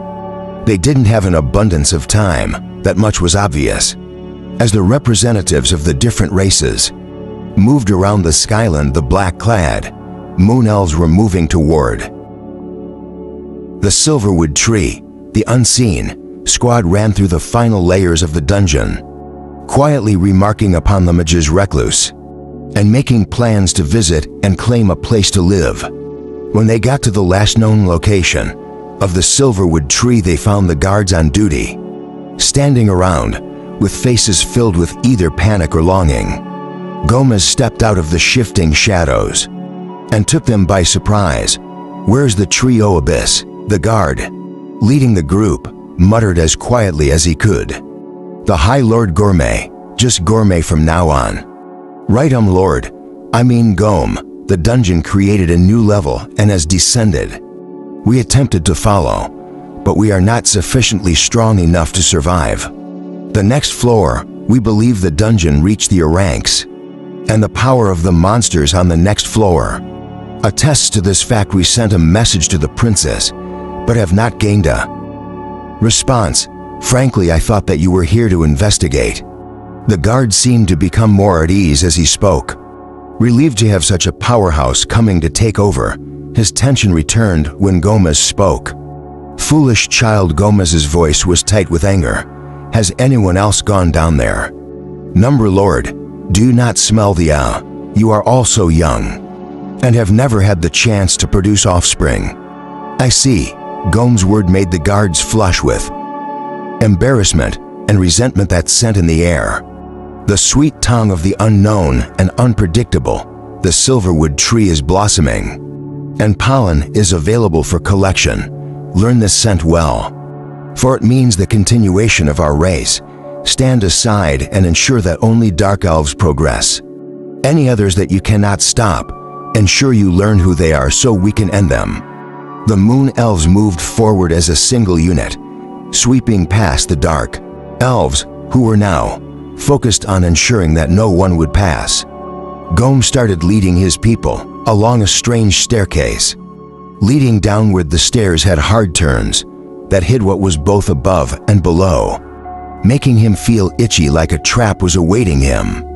Gome glanced at everything portrayed along the walls, knowing that the dungeon liked to offer hints toward what was coming. Turn back, only death awaits. Yo-ho, big summer blowout. Gome ignored the screaming stones that tried to startle them or induce fear.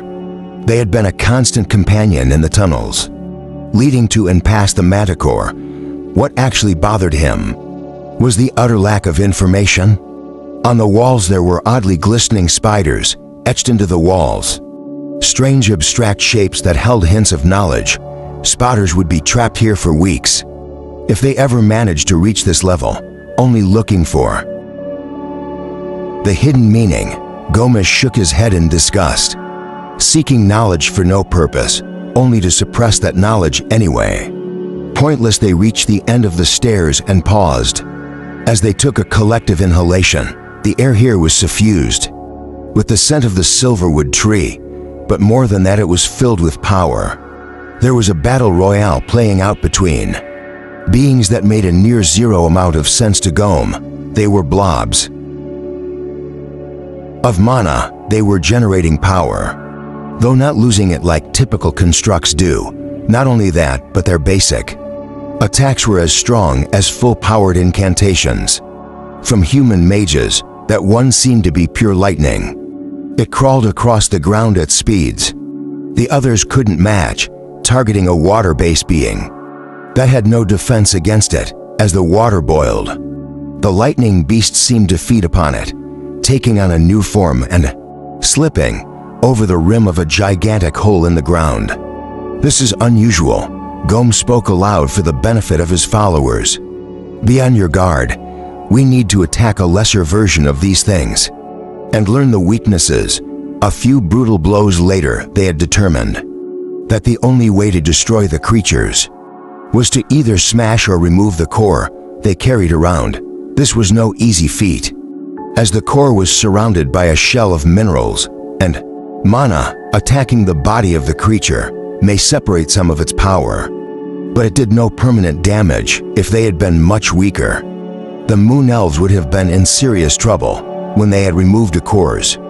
The other beings in the area had swarmed after them. The simple expedient of tossing the core away had caused the mana things to fight each other instead of them, and so they had taken to using a removed core as a way to clear a path to the rim of the hole.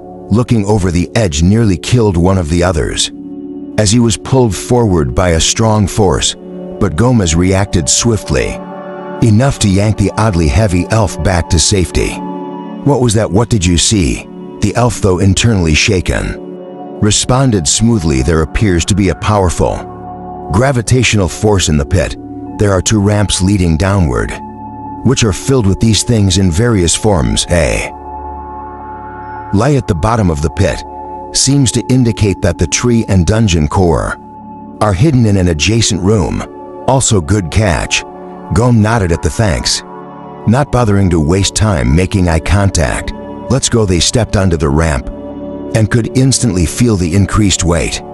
Gome stopped them and looked closely at the inscriptions that seemed to flow around the entirety of the conic hole. I see these ruins are all linked. The weight will be extreme at the base. If at any point any of you are too encumbered to fight correctly, we will set you as rear guard. Make sure to speak up. Do not damage the ruins. He pointed out the linkages throughout as he spoke, then looked them all in the eye to denote his seriousness. You see how this place is shaped? Destroy the runes, and we couldn't run fast enough to escape the blast. I doubt we would escape unscathed, though. I have no doubts the dungeon and tree will be fine. With runes breaking, who knows what could happen? We might even survive it, but be sent elsewhere. They began walking downward and tossed an elemental off the ramp to see what would happen. The creature screamed like a boiling teapot. as it was crushed in midair, shattering its core. Before ever even reaching the bottom, the water released from its depth hit the ground like a chunk of granite, tossed from a building, slightly deforming the ground. Gomez spoke softly once more, "Don't fall off. That might even be enough to severely damage us. If done too fast, until we can test it, assume it is deadly." They continued downward, finding it harder and harder to progress. Not only were they hampered by the gravity, which was somehow becoming strong, enough to actually impede them, but the elementals were starting to become powerful threats. As they went deeper, the mana was at such a density that their weapons were becoming useless. Without powerfully enhancing them, Gome was still able to smash through with his techniques. And unless the others did something similar, the mana, and therefore the cores, were strong enough to resist instant destruction. A little over halfway down, one of the elves stopped and nodded, indicating that this was as far as he felt safe going. Gomai tried not to be disappointed, but he understood his students were fresh into the ranks, and Gomai himself was only at a 5. These things were strange and attacked in nerve-wracking ways. Not a single one of them followed the same attack pattern, which was frustrating to the logical assassin. Another elf needed to stop a short while later, and a third was forced to stop by Gome when the elf began sweating. That was a reaction he hadn't seen on an ranker in a long time, and showed the massive strain he was under. The final elf and Gome were looking at a much more solid-looking construct, a sickly boiling stone spider. They were only a short distance from the bottom, and Gomez made a mistake in his impatience. Instead of smashing the creature, he tossed it over the edge. He had evidently expected it to be destroyed, and it almost happened. Instead, the spider landed on the ground. Specifically, it landed on a cache of cores and began draining and incorporating them right away. Added to that was the fact that I started dropping the floor, and soon there was 5 feet of open space between the last gravity runs and the new floor height. The spider, no longer forced to maintain a perfect shape, began ballooning upward, and was now precisely 5 feet tall and 9 feet wide. Gomez saw the transition happening and rushed forward, diving past the spider and into the room with the silverwood tree. "I'll get the pollen, the rest of you get out of here." The molten spider watched the elves flee, even as its power continued to skyrocket over the course of 10 minutes. As Gomez gently scraped pollen from the tree, the spider, being reached B rank 9, it watched, considering as its nemesis, the golden water elemental, slowly and continuously worked to gather power. It would eventually challenge the spider, but the new boss would be ready. It folded its legs and shrank down, appearing to become nothing more than a darkly glowing boulder. Every time a new core appeared on the ground, a fiery leg would grab it and pull it in. At this rate, it would reach the rank in days. Gome looked at the palm-sized purple bag he held in his hand. It was filled to the brim with pollen, and would be enough to birth 1,000 new elves. He bowed to the tree and the core that resided under it, giving his respects. His race had been on the brink of destruction. This would save it. I thank you both. I shall return to collect the next batch in a decade. Dungeon, I want you to know that this room is going to become the training grounds of the Moon Elves. I have never found an area for resistance training that was this beneficial to my people. Obviously, there was no response, but Gome felt as though the dungeon approved. A swirling portal snapped into place, and Gome could see the 4th floor. Through it he stepped through, allowing the gateway to wink out behind him. It seemed that this was a floor that the dungeon wouldn't allow others to skip. Gomez nodded approvingly. That floor could have even been dangerous for him, so he agreed that others should need to prove their mettle with each attempt. Chapter 58. Hey Danny, my lovely wisp, had seemed to run out of easy things to teach Grace, and had taken to hanging out with me more often. I forgot to add a portal to the other floors. In my dungeon, but I had a one-way setup nearby that I dragged over last minute. That elf guy seemed to like it. Should I make a key gem so they can get a portal to this level? Now I kind of like the idea that people can't just pop down here. Danny grabbed a stray bit of mana, burping lightly as she absorbed it. I like those. I know they don't actually do anything for me, but they are super tasty. Right, the portal. Keep it as a one-way in my opinion. Maybe put a real high payout token station in here. Though also there was no loot from the elementals. The cores were supposed to be loot. It isn't my fault they use them like lures.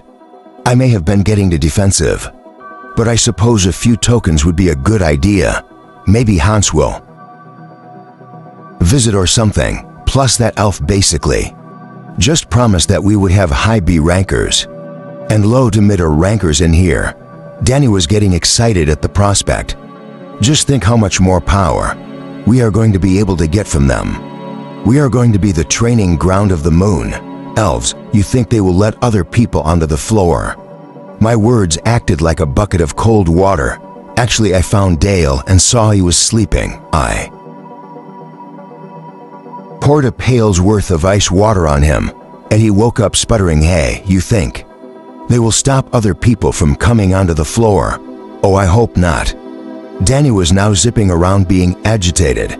So, I took a few moments to create a bubble around Grace that repelled mana. I had been doing it manually, but if I needed to turn my attention away, I didn't want her accidentally popping. Now she chased after the sparkles, and they would curve around her no matter how creative she got. Why did it feel so wrong when I laughed at her failed attempts? I think we are fine, Danny. We don't really need to eat people anymore, right? I mean, it's tasty and all, but need to nah. I felt a ripple pass through ambient mana in the area and looked around. The master was standing at the top edge of the cone, looking down at the view below. He stepped over the edge, landing lightly on the floor. Irania unfolded its legs with a high-pitched hiss. As the humidity in the air was boiled, a heat haze settled over the area, obscuring the spider with a mirage of shifting light. It reached its full height and impacted the back wall with enough force to crack the stone and make pieces of the protective coating around its core flake off. Danny, being the brave ball of light that I knew and loved, zipped out to hover a few feet from the man as he approached the side room where my core was contained. Hey, listen up, you're a jerk, and I really dislike that we have to work with you. Danny's voice made the man freeze up, his eyes narrowing a bit. That said, I think that going forward I can put the past behind us. I know that you had something messing with your mind, making it hard to see right and wrong. You're still going to need to earn my trust, no matter how strong you are. Also, thank you for not breaking Irania. Cow really likes it. You are a whirlwind of conflicting emotions. Wisp, the master let a grin appear on his face. But I like how upfront you are. I am here bearing gifts. He appended a storage device onto the table. This contains the majority of my personal runes, both ones I know and ones I've collected, but cannot understand over here. These are the secret materials each race has found. Their conductivity for the basic affinities are. We know all of those. Also rubies, really. We know that scarletite is at least 5 times as effective. Danny's words made the master's jaw drop. The first really human thing I had seen from him. These are some of the most jealously guarded secrets of the races, and you shout them at me because I got them wrong. I know craftsmen that would kill to learn these secrets, and you shout them in anger. Just I am amazed. Are the ruins at least useful? The master winced when he saw that. The books and stacks of paper he had brought were gone. Let him know that they were very tasty also. There were many I had never seen before. I'll test any of the unlabeled ones and let him know what they do. I paused as Danny relayed the information. Also, can you please ask him what I should be doing to help the cause? Would he be willing to slay Barry for me? When this is over, the usual questions also figure out how long he has to live. I can wait. What? Danny's voice made the master's face crumble. He knew from her tone that she knew Drat. I had hoped it wasn't so obvious. Well, Abyss, I hope I can find the fact long enough to save everyone. You mean he is right? Danny seemed to be having a hard day. She flew over and landed on the silverwood tree to calm down. Indeed, he is the master, confirmed solemnly. If we are going to do this, we need to do it right and fast, faster than even I had hoped. Here's how you can help Dale. Dale shouted in fury as icy water poured over him. Fight me, cow. As expected, there was no answer. Dale grumbled for a moment, then went silent in rage. As he remembered his last few moments of consciousness, he went outside of the medical tent he was in, grumbling about water and wondering why he wasn't at the church's medical area. The teeming masses of people moving around caused his mouth to close with an audible click. He had never seen so many variations of sentient beings walking around together without fighting. To be fully truthful, there were often tense moments, especially when the North men and Amazons walked past each other. Dale ran around Mountain Dale, searching all of the usual places that his group members were fond of, after fruitless calling and searching by not only himself but messengers as well. Dale decided that they must be in the dungeon, but was wondering why they would go without him. Deciding that he would simply need to find out later, Dale decided to go into the dungeon and take out his frustrations on the goblins. Maybe he would stay down there for a few days. Why not? He left a message to his friends and team at the academy. As soon as a messenger saw them, it would be delivered until they came to collect him, or for days he would be fighting goblins. Dale was just leaving the academy to jump into fighting when he heard a voice calling out to him. Dale, my boy, headmaster, good to see you. I'm sorry to be blunt, but I was just going into. Are you a mage? Dale had just turned to look at the older man and was now gaping at the aura he saw in front of him. What in the world? Kind of. Artorian laughed heartily, taking a deep breath and wiping a tear away. Lad, you aren't going to believe it. I got to the top of the tower. I wanted to thank you for bringing me to this amazing place, but what? Dale sputtered, trying to get a sense of the raw might coming from the man. Do you really want to know? Arturian frowned at the youngster. Yes, it's love. Arturian began laughing anew as Dale's expression turned thunderous. Oh yes, sunshine and love, that's headmaster. Artorian, you are messing with me. I swear that I am not. Artorian's words rang with mana. There was no way for him to have made that promise and survived if he were lying. Anyway, let me know if you need anything. I'm off to play with my new powers. Dale stood there, trying to deal with the new information as Artorian became translucent and flew away, faster than Dale had ever seen another mage move, vanishing with a fading wee, sunshine, and love. Just at least he didn't find some law for pillows. Now I really need to hit something. He went into the dungeon, bypassing the early levels and popping out into the goblin area. Bloodlust radiated from him, and a smile played across his face. As he charged at the nearest fortress, he still needed to be careful, as sometimes a wandering Bob would appear, which meant incantations and runic traps. Those weren't something that Dale was ready to fight against, at least not head-on yet. He ran straight at the fortress wall, leaping off the ground and tumbling over the sentry on duty. The goblin didn't even get a chance to see him or raise an alarm, since Dale crushed his head from above in passing. Now, a good chunk of the goblins in the area were deranked, with the wandering shaman, Bob, appearing every once in a while. This meant that there were wild variations in the average power levels of the goblins, anywhere from upper D rank to upper C ranked. Dale had just entered a fortress with only deranked goblins. They never even saw him. Though they understood that they were under attack, the humans simply killed them. with brutal and efficient assaults from invisibility, moving on as soon as they stopped twitching. When the last goblin fell, Dale was dissatisfied. He moved on to the next fortress, finding that it too was only home to D rankers and a single goblin in the C ranks. "Cal, what's with the goblins on this floor?" "Dale, what? Oh yeah. I've been using the others for a special project. Plus I was getting a lot of complaints. Minya had me shift things around so that there would be a more balanced setup."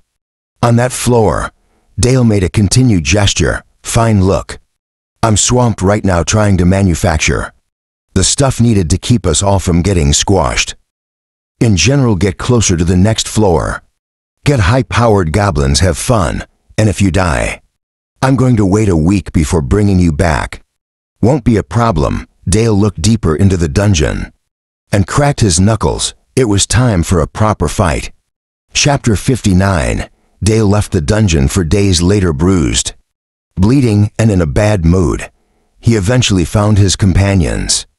Stopping and staring at them darkly.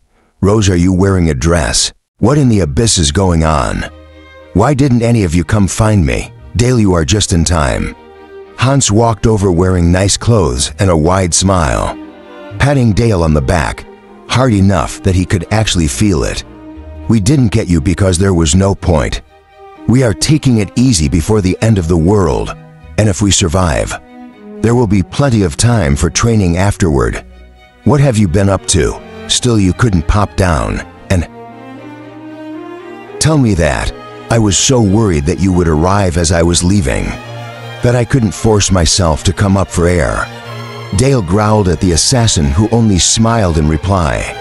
"I spent the last day working to perfectly hold my aura, no matter what, and I made a ton of progress. We need to get back to training."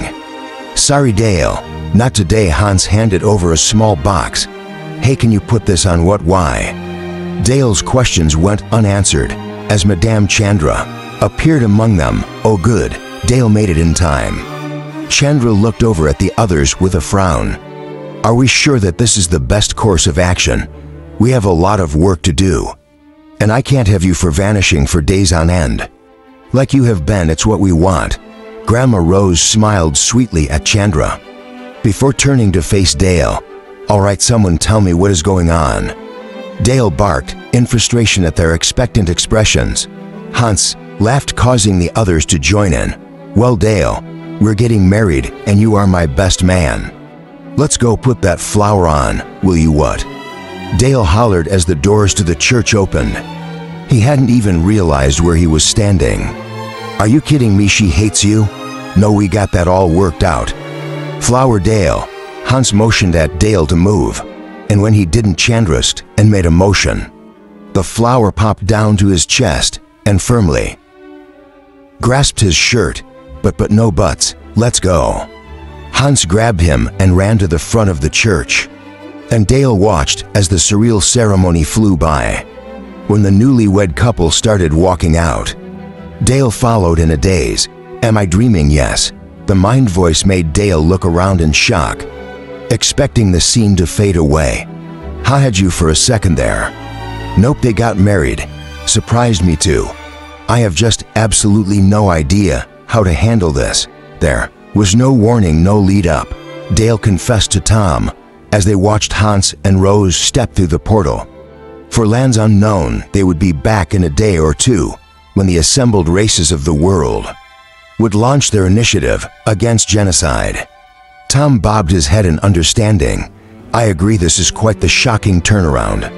I admit though, I did see it coming. Her physical attacks against him were an obvious sign of interest, and after she actually shot him, they were technically engaged by Northman standards." Dale looked sideways at the tall redhead. "Your country is weird." "I know." Tom smiled half-heartedly. "I do miss it though." "Have you tried?" "Not right now, Dale. I will if we survive this." Tom looked away, leaving Dale feeling like an absolute jerk. "My family, it is not so easy as explaining that. I have found a way to fix my issue as a berserker. I will be tested and not allowed to heal." "When you say tested," Dale was cut off by a hand wave. Berserker rage has a chance to appear when you taste blood or when you are close to death. Both forms will be tested. His voice was heavy and dark, so when he stopped talking, Dale simply nodded. Any word on the portal, or whatever it is they are trying to do? Dale asked as they walked toward the tavern. They both needed a drink after the day's sudden shifts. All I know is that it is going poorly, though the materials are present, and the experts are working on it. Tom looked up at the moon, which was looming large in the sky, and put his fist up. It barely covered the moon. From his perspective, they think it will not be fast enough. Xenocide laughed at us this morning and left. He left. After saying that he knew exactly what we were doing, then he told everyone that he had been staying on the ruins so that he could devote more power to them. And he was telling the truth. They are so much more potent that I overheard the master saying that if the moon impacting doesn't destroy the planet, the runes breaking from the impact would. Dale shook his head and thought longingly about the small comfort that Hans and Rose had found. It made him realize that he may never have that, or find it for himself. He slowed, then came to an abrupt stop. Tom continued a bit longer before noticing that Dale wasn't with him. Dale, what are you doing? Possibly something very, very stupid. Dale turned and started looking for the master. Tom watched him walk away, shrugged, and followed after. Why not should at least be interesting. They walked into the academy, just as a large structure lifted out of the floor of a warehouse Dale had never seen before. It was dug into the ground and was in the dungeon's domain because of it. Well, someone tell the master guy that I need more work. If he's going to try to get the other teams caught up, you really want me to tell him that? Dale spoke out loud, getting a few people to look at him.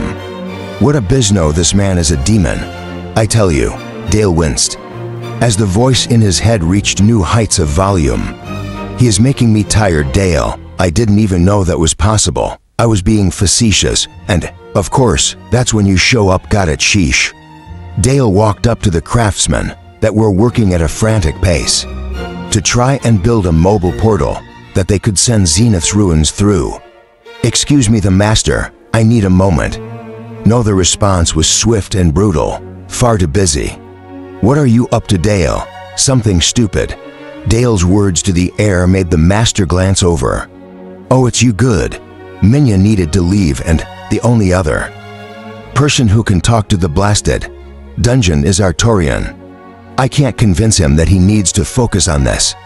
All he wants to do is play with his mana. I've never seen him more unreliable. Get over here and help me work with the dungeon. The master's words cleared up a lot of confusion from Dale's mind, especially how Arturian was able to progress to such a high tier of maghood. Sorry, listen. Are you going to make it? Dale looked directly into the master's eyes, waiting for the man to spout a platitude or lie outright. At our current pace, the master hesitated, but forced himself to continue. We will complete the project.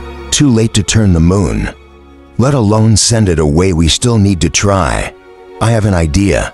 Dale spoke heavily, swallowing deeply as he thought about his next words carefully. But I need your help to stay alive. Can you give me a moment? The master saw the look in Dale's eyes and forced himself to look at the people around him. What he saw were drawn faces, terror, and absolute exhaustion on people that typically never even needed to sleep. They had not rested, had not stopped continually using their power for days. I can spare a moment. The rest of you go get some sleep. Be back in 30 minutes. There were protests, but even the staunchest of them stopped working when they saw the master leaving the room.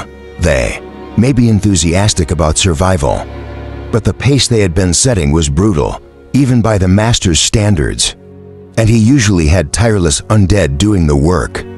They went to get food, or quietly sat and took a short nap. Among those that had recently been racial enemies, a common goal and the threat of eradication was a good motivator for drastic shifts in mentality. "All right, Dale, you have my attention. What can you do for this that we cannot?" The master listened patiently as Dale spoke, his eyes bulging slightly. When Dale had finished, the master rubbed his eyes and released a long, slow breath. "You're sure can you do it? I see no other option." Dale's mind suddenly flashed back to Adam's last words to him, and he felt like he had been punched in the gut. Was this what he had meant? His mind said yes, but his heart told him that this was not going to be his hardest tribulation. Then we try it your way, Dale. Chapter 60. Tell me again why we aren't figuring out some way for me to do this. Dale, I told Dale as I ordered his powerful, cursed weapons and armor to fall off of him. I mean, technically, you are doing it. Dale quipped as he donned simple wool clothes. Don't be snarky with me. I may have been taking my frustration out on him, but I was so mad that he had come up with a viable solution. Look, can you do it without shattering the ruins and killing us all? The hope in Dale's voice made it even harder for me to admit that I couldn't. Not for sure, and not in such a localized area. No, I finally admitted, seeing his face fall a little, even though the answer was expected. Not without leaving my dungeon behind, and that would be bad for everyone. Then here we are. Dale, we might be able to get the portal to work in time. You know what Xenocide said. He would know better than any of us at this point what his runes were capable of, if he thinks that all our plans end in our failure. Even though he is obviously insane, I have no reason to think that he is wrong. Our only chance is to do something as insane and hope that it works out. I really don't like that. I want to call it logic, but I feel that is being too generous. To the words coming out of your mouth, too late now. Cow, I'm committed. It's not too late, and you should be committed. Dale ignored the words and walked out to stand with the people. Waiting for him, one last sentence entered Dale's mind. Good luck, Dale. Thanks, Cal. Dale muttered under his breath. As he stood before the others, the master looked him in the eye. Are you sure about this? Once you start, failure means that a lot of people will die, including yourself. Been there, done that. Dale breathed the words softly, looking up at the now very concerned master. I'm ready. Let's do this while we still might have time to succeed. Then here we go. The Master Barry and the group of mages ranging from A to B ranks were airborne in an instant, flying toward the ruins Xenocide had left, floating in the air.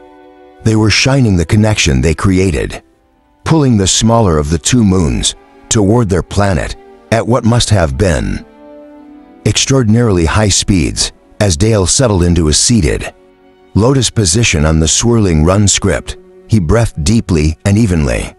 The mages were a whirlwind around him, moving at breakneck speeds. As they set up and activated various runes of their own, none of them trusted what they were doing. As in their words, the blasted dungeon made this in a day, and it has never been tested. Barry and the master waited until everything was in the proper position, then used their own energy to bring the runes to full power. When the new run script was humming with the same mysterious frequency as the runes made by Xenocide, the master nodded at Dale. Feel free to begin when ready. At this range, I think it will be hard for you to fail. Just get ready, master. Dale spoke in a dreamy tone, having been pushing to enter a state of trance-like calm. I am about to start.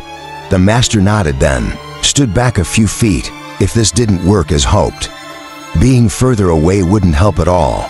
He watched as Dale's aura shifted all at once, going from radiating light and peace to becoming a slight sheen of water that began to collect on his skin.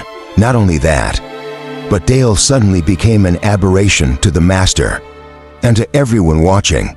Instead of appearing as a human, as anything living or even inanimate, Dale became a black hole to their senses. There was no essence, no mana, nothing where Dale was.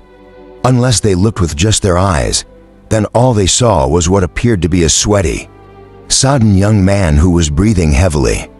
The sweat collecting on Dale began to run off of him and drip onto the ruins below. The rune script gave off a sinister hiss, like a powerful acid touching bone. Wherever the water touched, the runes would darken for a long moment. "It's not doing anything," Barry snarled at the waiting people. "It's not enough patience, Barry. The show hasn't even started." The master's words were just enough to make Barry stop, but his frustration was evident to all. Disenchanting water is barely known, and I have never met anyone who could actually produce it. All it does is turn the amazing into the mundane. And who would want to do that? Dale raised his hand, slowly forming his fingers into a shape the moon elves called Wyvern's Talon, and let the water collect on his fingernails. Just as it was about to drip, he slammed his fingers into the space between his folded legs simultaneously, disenchanting and breaking a section of the ruin beneath him.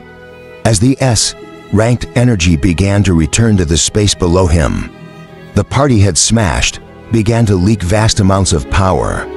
Whenever the incomprehensible energy touched Dale, it simply ceased to be. Still, power was blazing around him, and Dale sank into the ruin. As it crumbled from the outrushing energy, he focused harder, generating more of the water to not only protect himself, but regulate the power seeping past him. The runes the master and the others had activated began to grab the energy, channeling it into a space a few feet above Dale's head.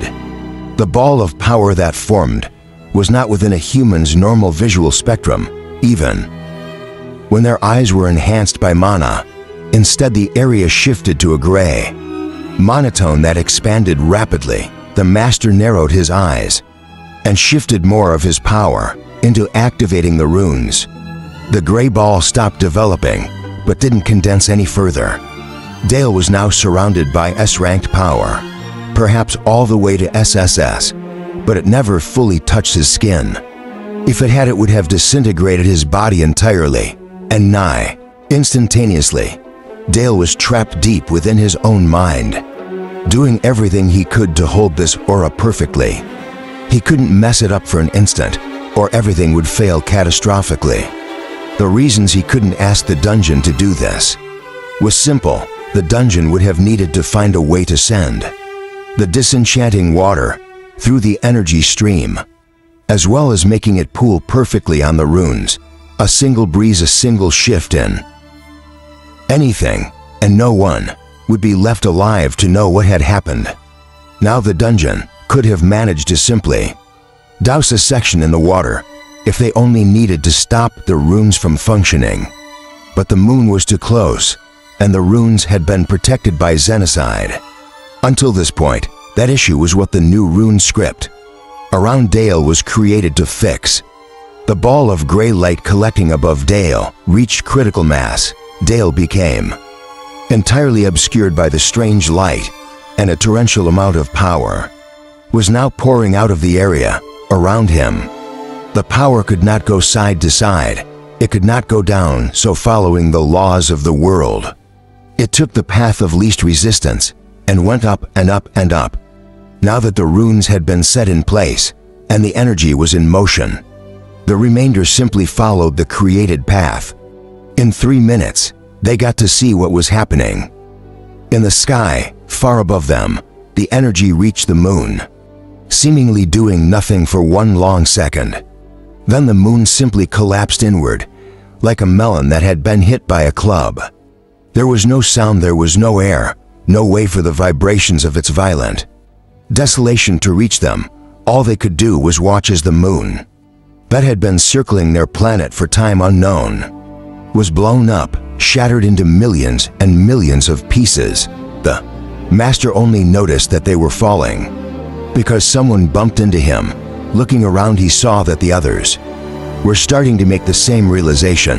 No one had yet grabbed Dale and the multiple tons of bones and various materials that made up the ruins they had been standing on were only a few dozen feet from the ground. The master moved, grabbing Dale and gently pulling his unconscious body into the air. I suppose you weren't able to get any air in there. Were you? The master laughed harshly. He had heard rumors about Dale, but he hadn't given them any thought. This young man kept accomplishing impossible feats of bravery and somehow surviving them. At that moment, the master noticed Dale was nude. Just because you are untouched doesn't mean your clothes weren't good thing I noticed. That would have cast a pall on your triumphant return. Dale's aura flickered too. Life, just a neutral network of pure essence. And something else. The master looked down at the boy in wonder. No, could it be? He turned and made for the dungeon, appearing at the deepest levels, and dropping Dale amongst the branches of the silverwood tree. Of all the times, for someone not to be able to hear what I am saying. This has me the most annoyed. I heaved a sigh, then screamed, Danny, I need you. I know it. Glad you realized. Oh, what happened? Danny flew into the area and inspected Dale. He succeeded. The master's voice was still tinged with worry, making me wonder what was happening. Wisp, I can see that he's unconscious. Oh man, Xenocide is going to be angry. Danny snapped at the man. Cal, can you take care of him? Danny, my voice tinged with wonder and concern, stopped her cold. I can't do anything but drench this area, in essence. He's not unconscious. I don't know how. I don't know why, but he's ascending. Dale's mind is in the Tower of Ascension. Epilogue.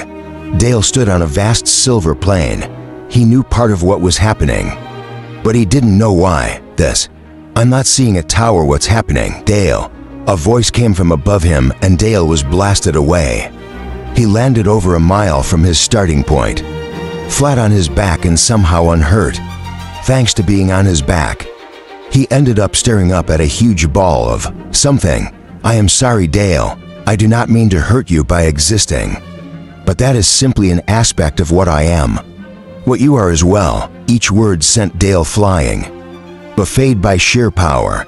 If he had been here as a physical presence, he would have been slain and splattered across the ground from the first syllable. Please tell me what you can in as few words as possible. Dale coughed once before he could breathe again. Your soul is already bonded to Allah. It is bonded to me. You are here to see what awaits you upon your return. What awaits you all, and who? What are you? I am Acme. A flood of knowledge he was not prepared to handle entered Dale's mind just before he began to lose his sanity. Acme shielded him with a sigh. See, Dale watched as the world he lived on was destroyed. There was no doubt that nothing would survive, or at least very little. The reason wasn't even the debris from the falling shards of the moon, though that would wipe out almost everything and change the surface of the planet drastically. There was a simple truth that was utterly undeniable. Cal has killed us all, Dale whispered as he saw the planet wither. The creatures and people that somehow survived. The shards of moonstone survived the freezing of the planet.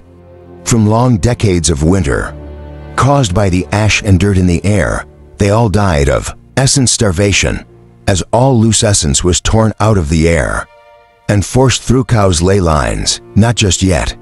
New images appeared. Humanity living on the other races. The races that needed essence and mana to survive. None of them walked the earth again. Humankind thrived. Though they were reduced to a dark age, years, centuries passed. All the while humans improved themselves. Needing to progress, they took a different route and began learning all new concepts of technology, essence, mana, and everything about it was labeled taboo or faded into mythology. Becoming a joke to the world war became increasingly prevalent. As chaos infused, smoke was released by transportation devices to heat homes or to generate a subpar lightning essence.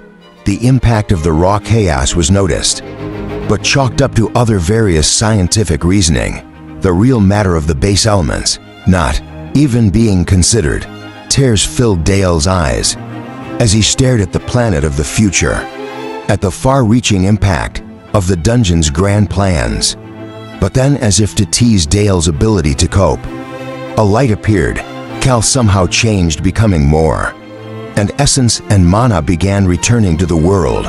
with the return of the life-giving energy, came the return of the races, and destruction turned to exaltation. Dale watched as a golden age of knowledge, thought, and peace ruled over the world.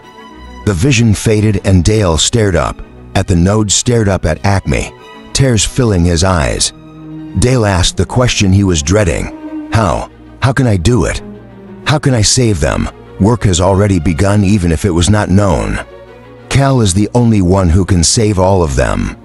But there is only one way for this to work, only one way they survive. You have to make the hard choice. I warn you, what you saw was the best possible outcome. Dale blinked and found himself in his body, staring at silver leaves, swaying in a breeze that he couldn't feel. His body roared with power, and his back arched in pain and pleasure. As he was remade by mana, when he settled on the ground, he looked around to see one odd face and to wisps. What the master licked his lips, which were suddenly dry. What tier, what type of mana? Dale's voice echoed with power that he didn't know how to contain yet. I have gained Acme. I'm so sorry, there's no time to discuss this right now. We have to make a plan, Cal. We need to save the world. Celestial Feces, Dale. We just did that. How about you go play hero? And I work on being a better dungeon. I think that I could just vanish into the horizon.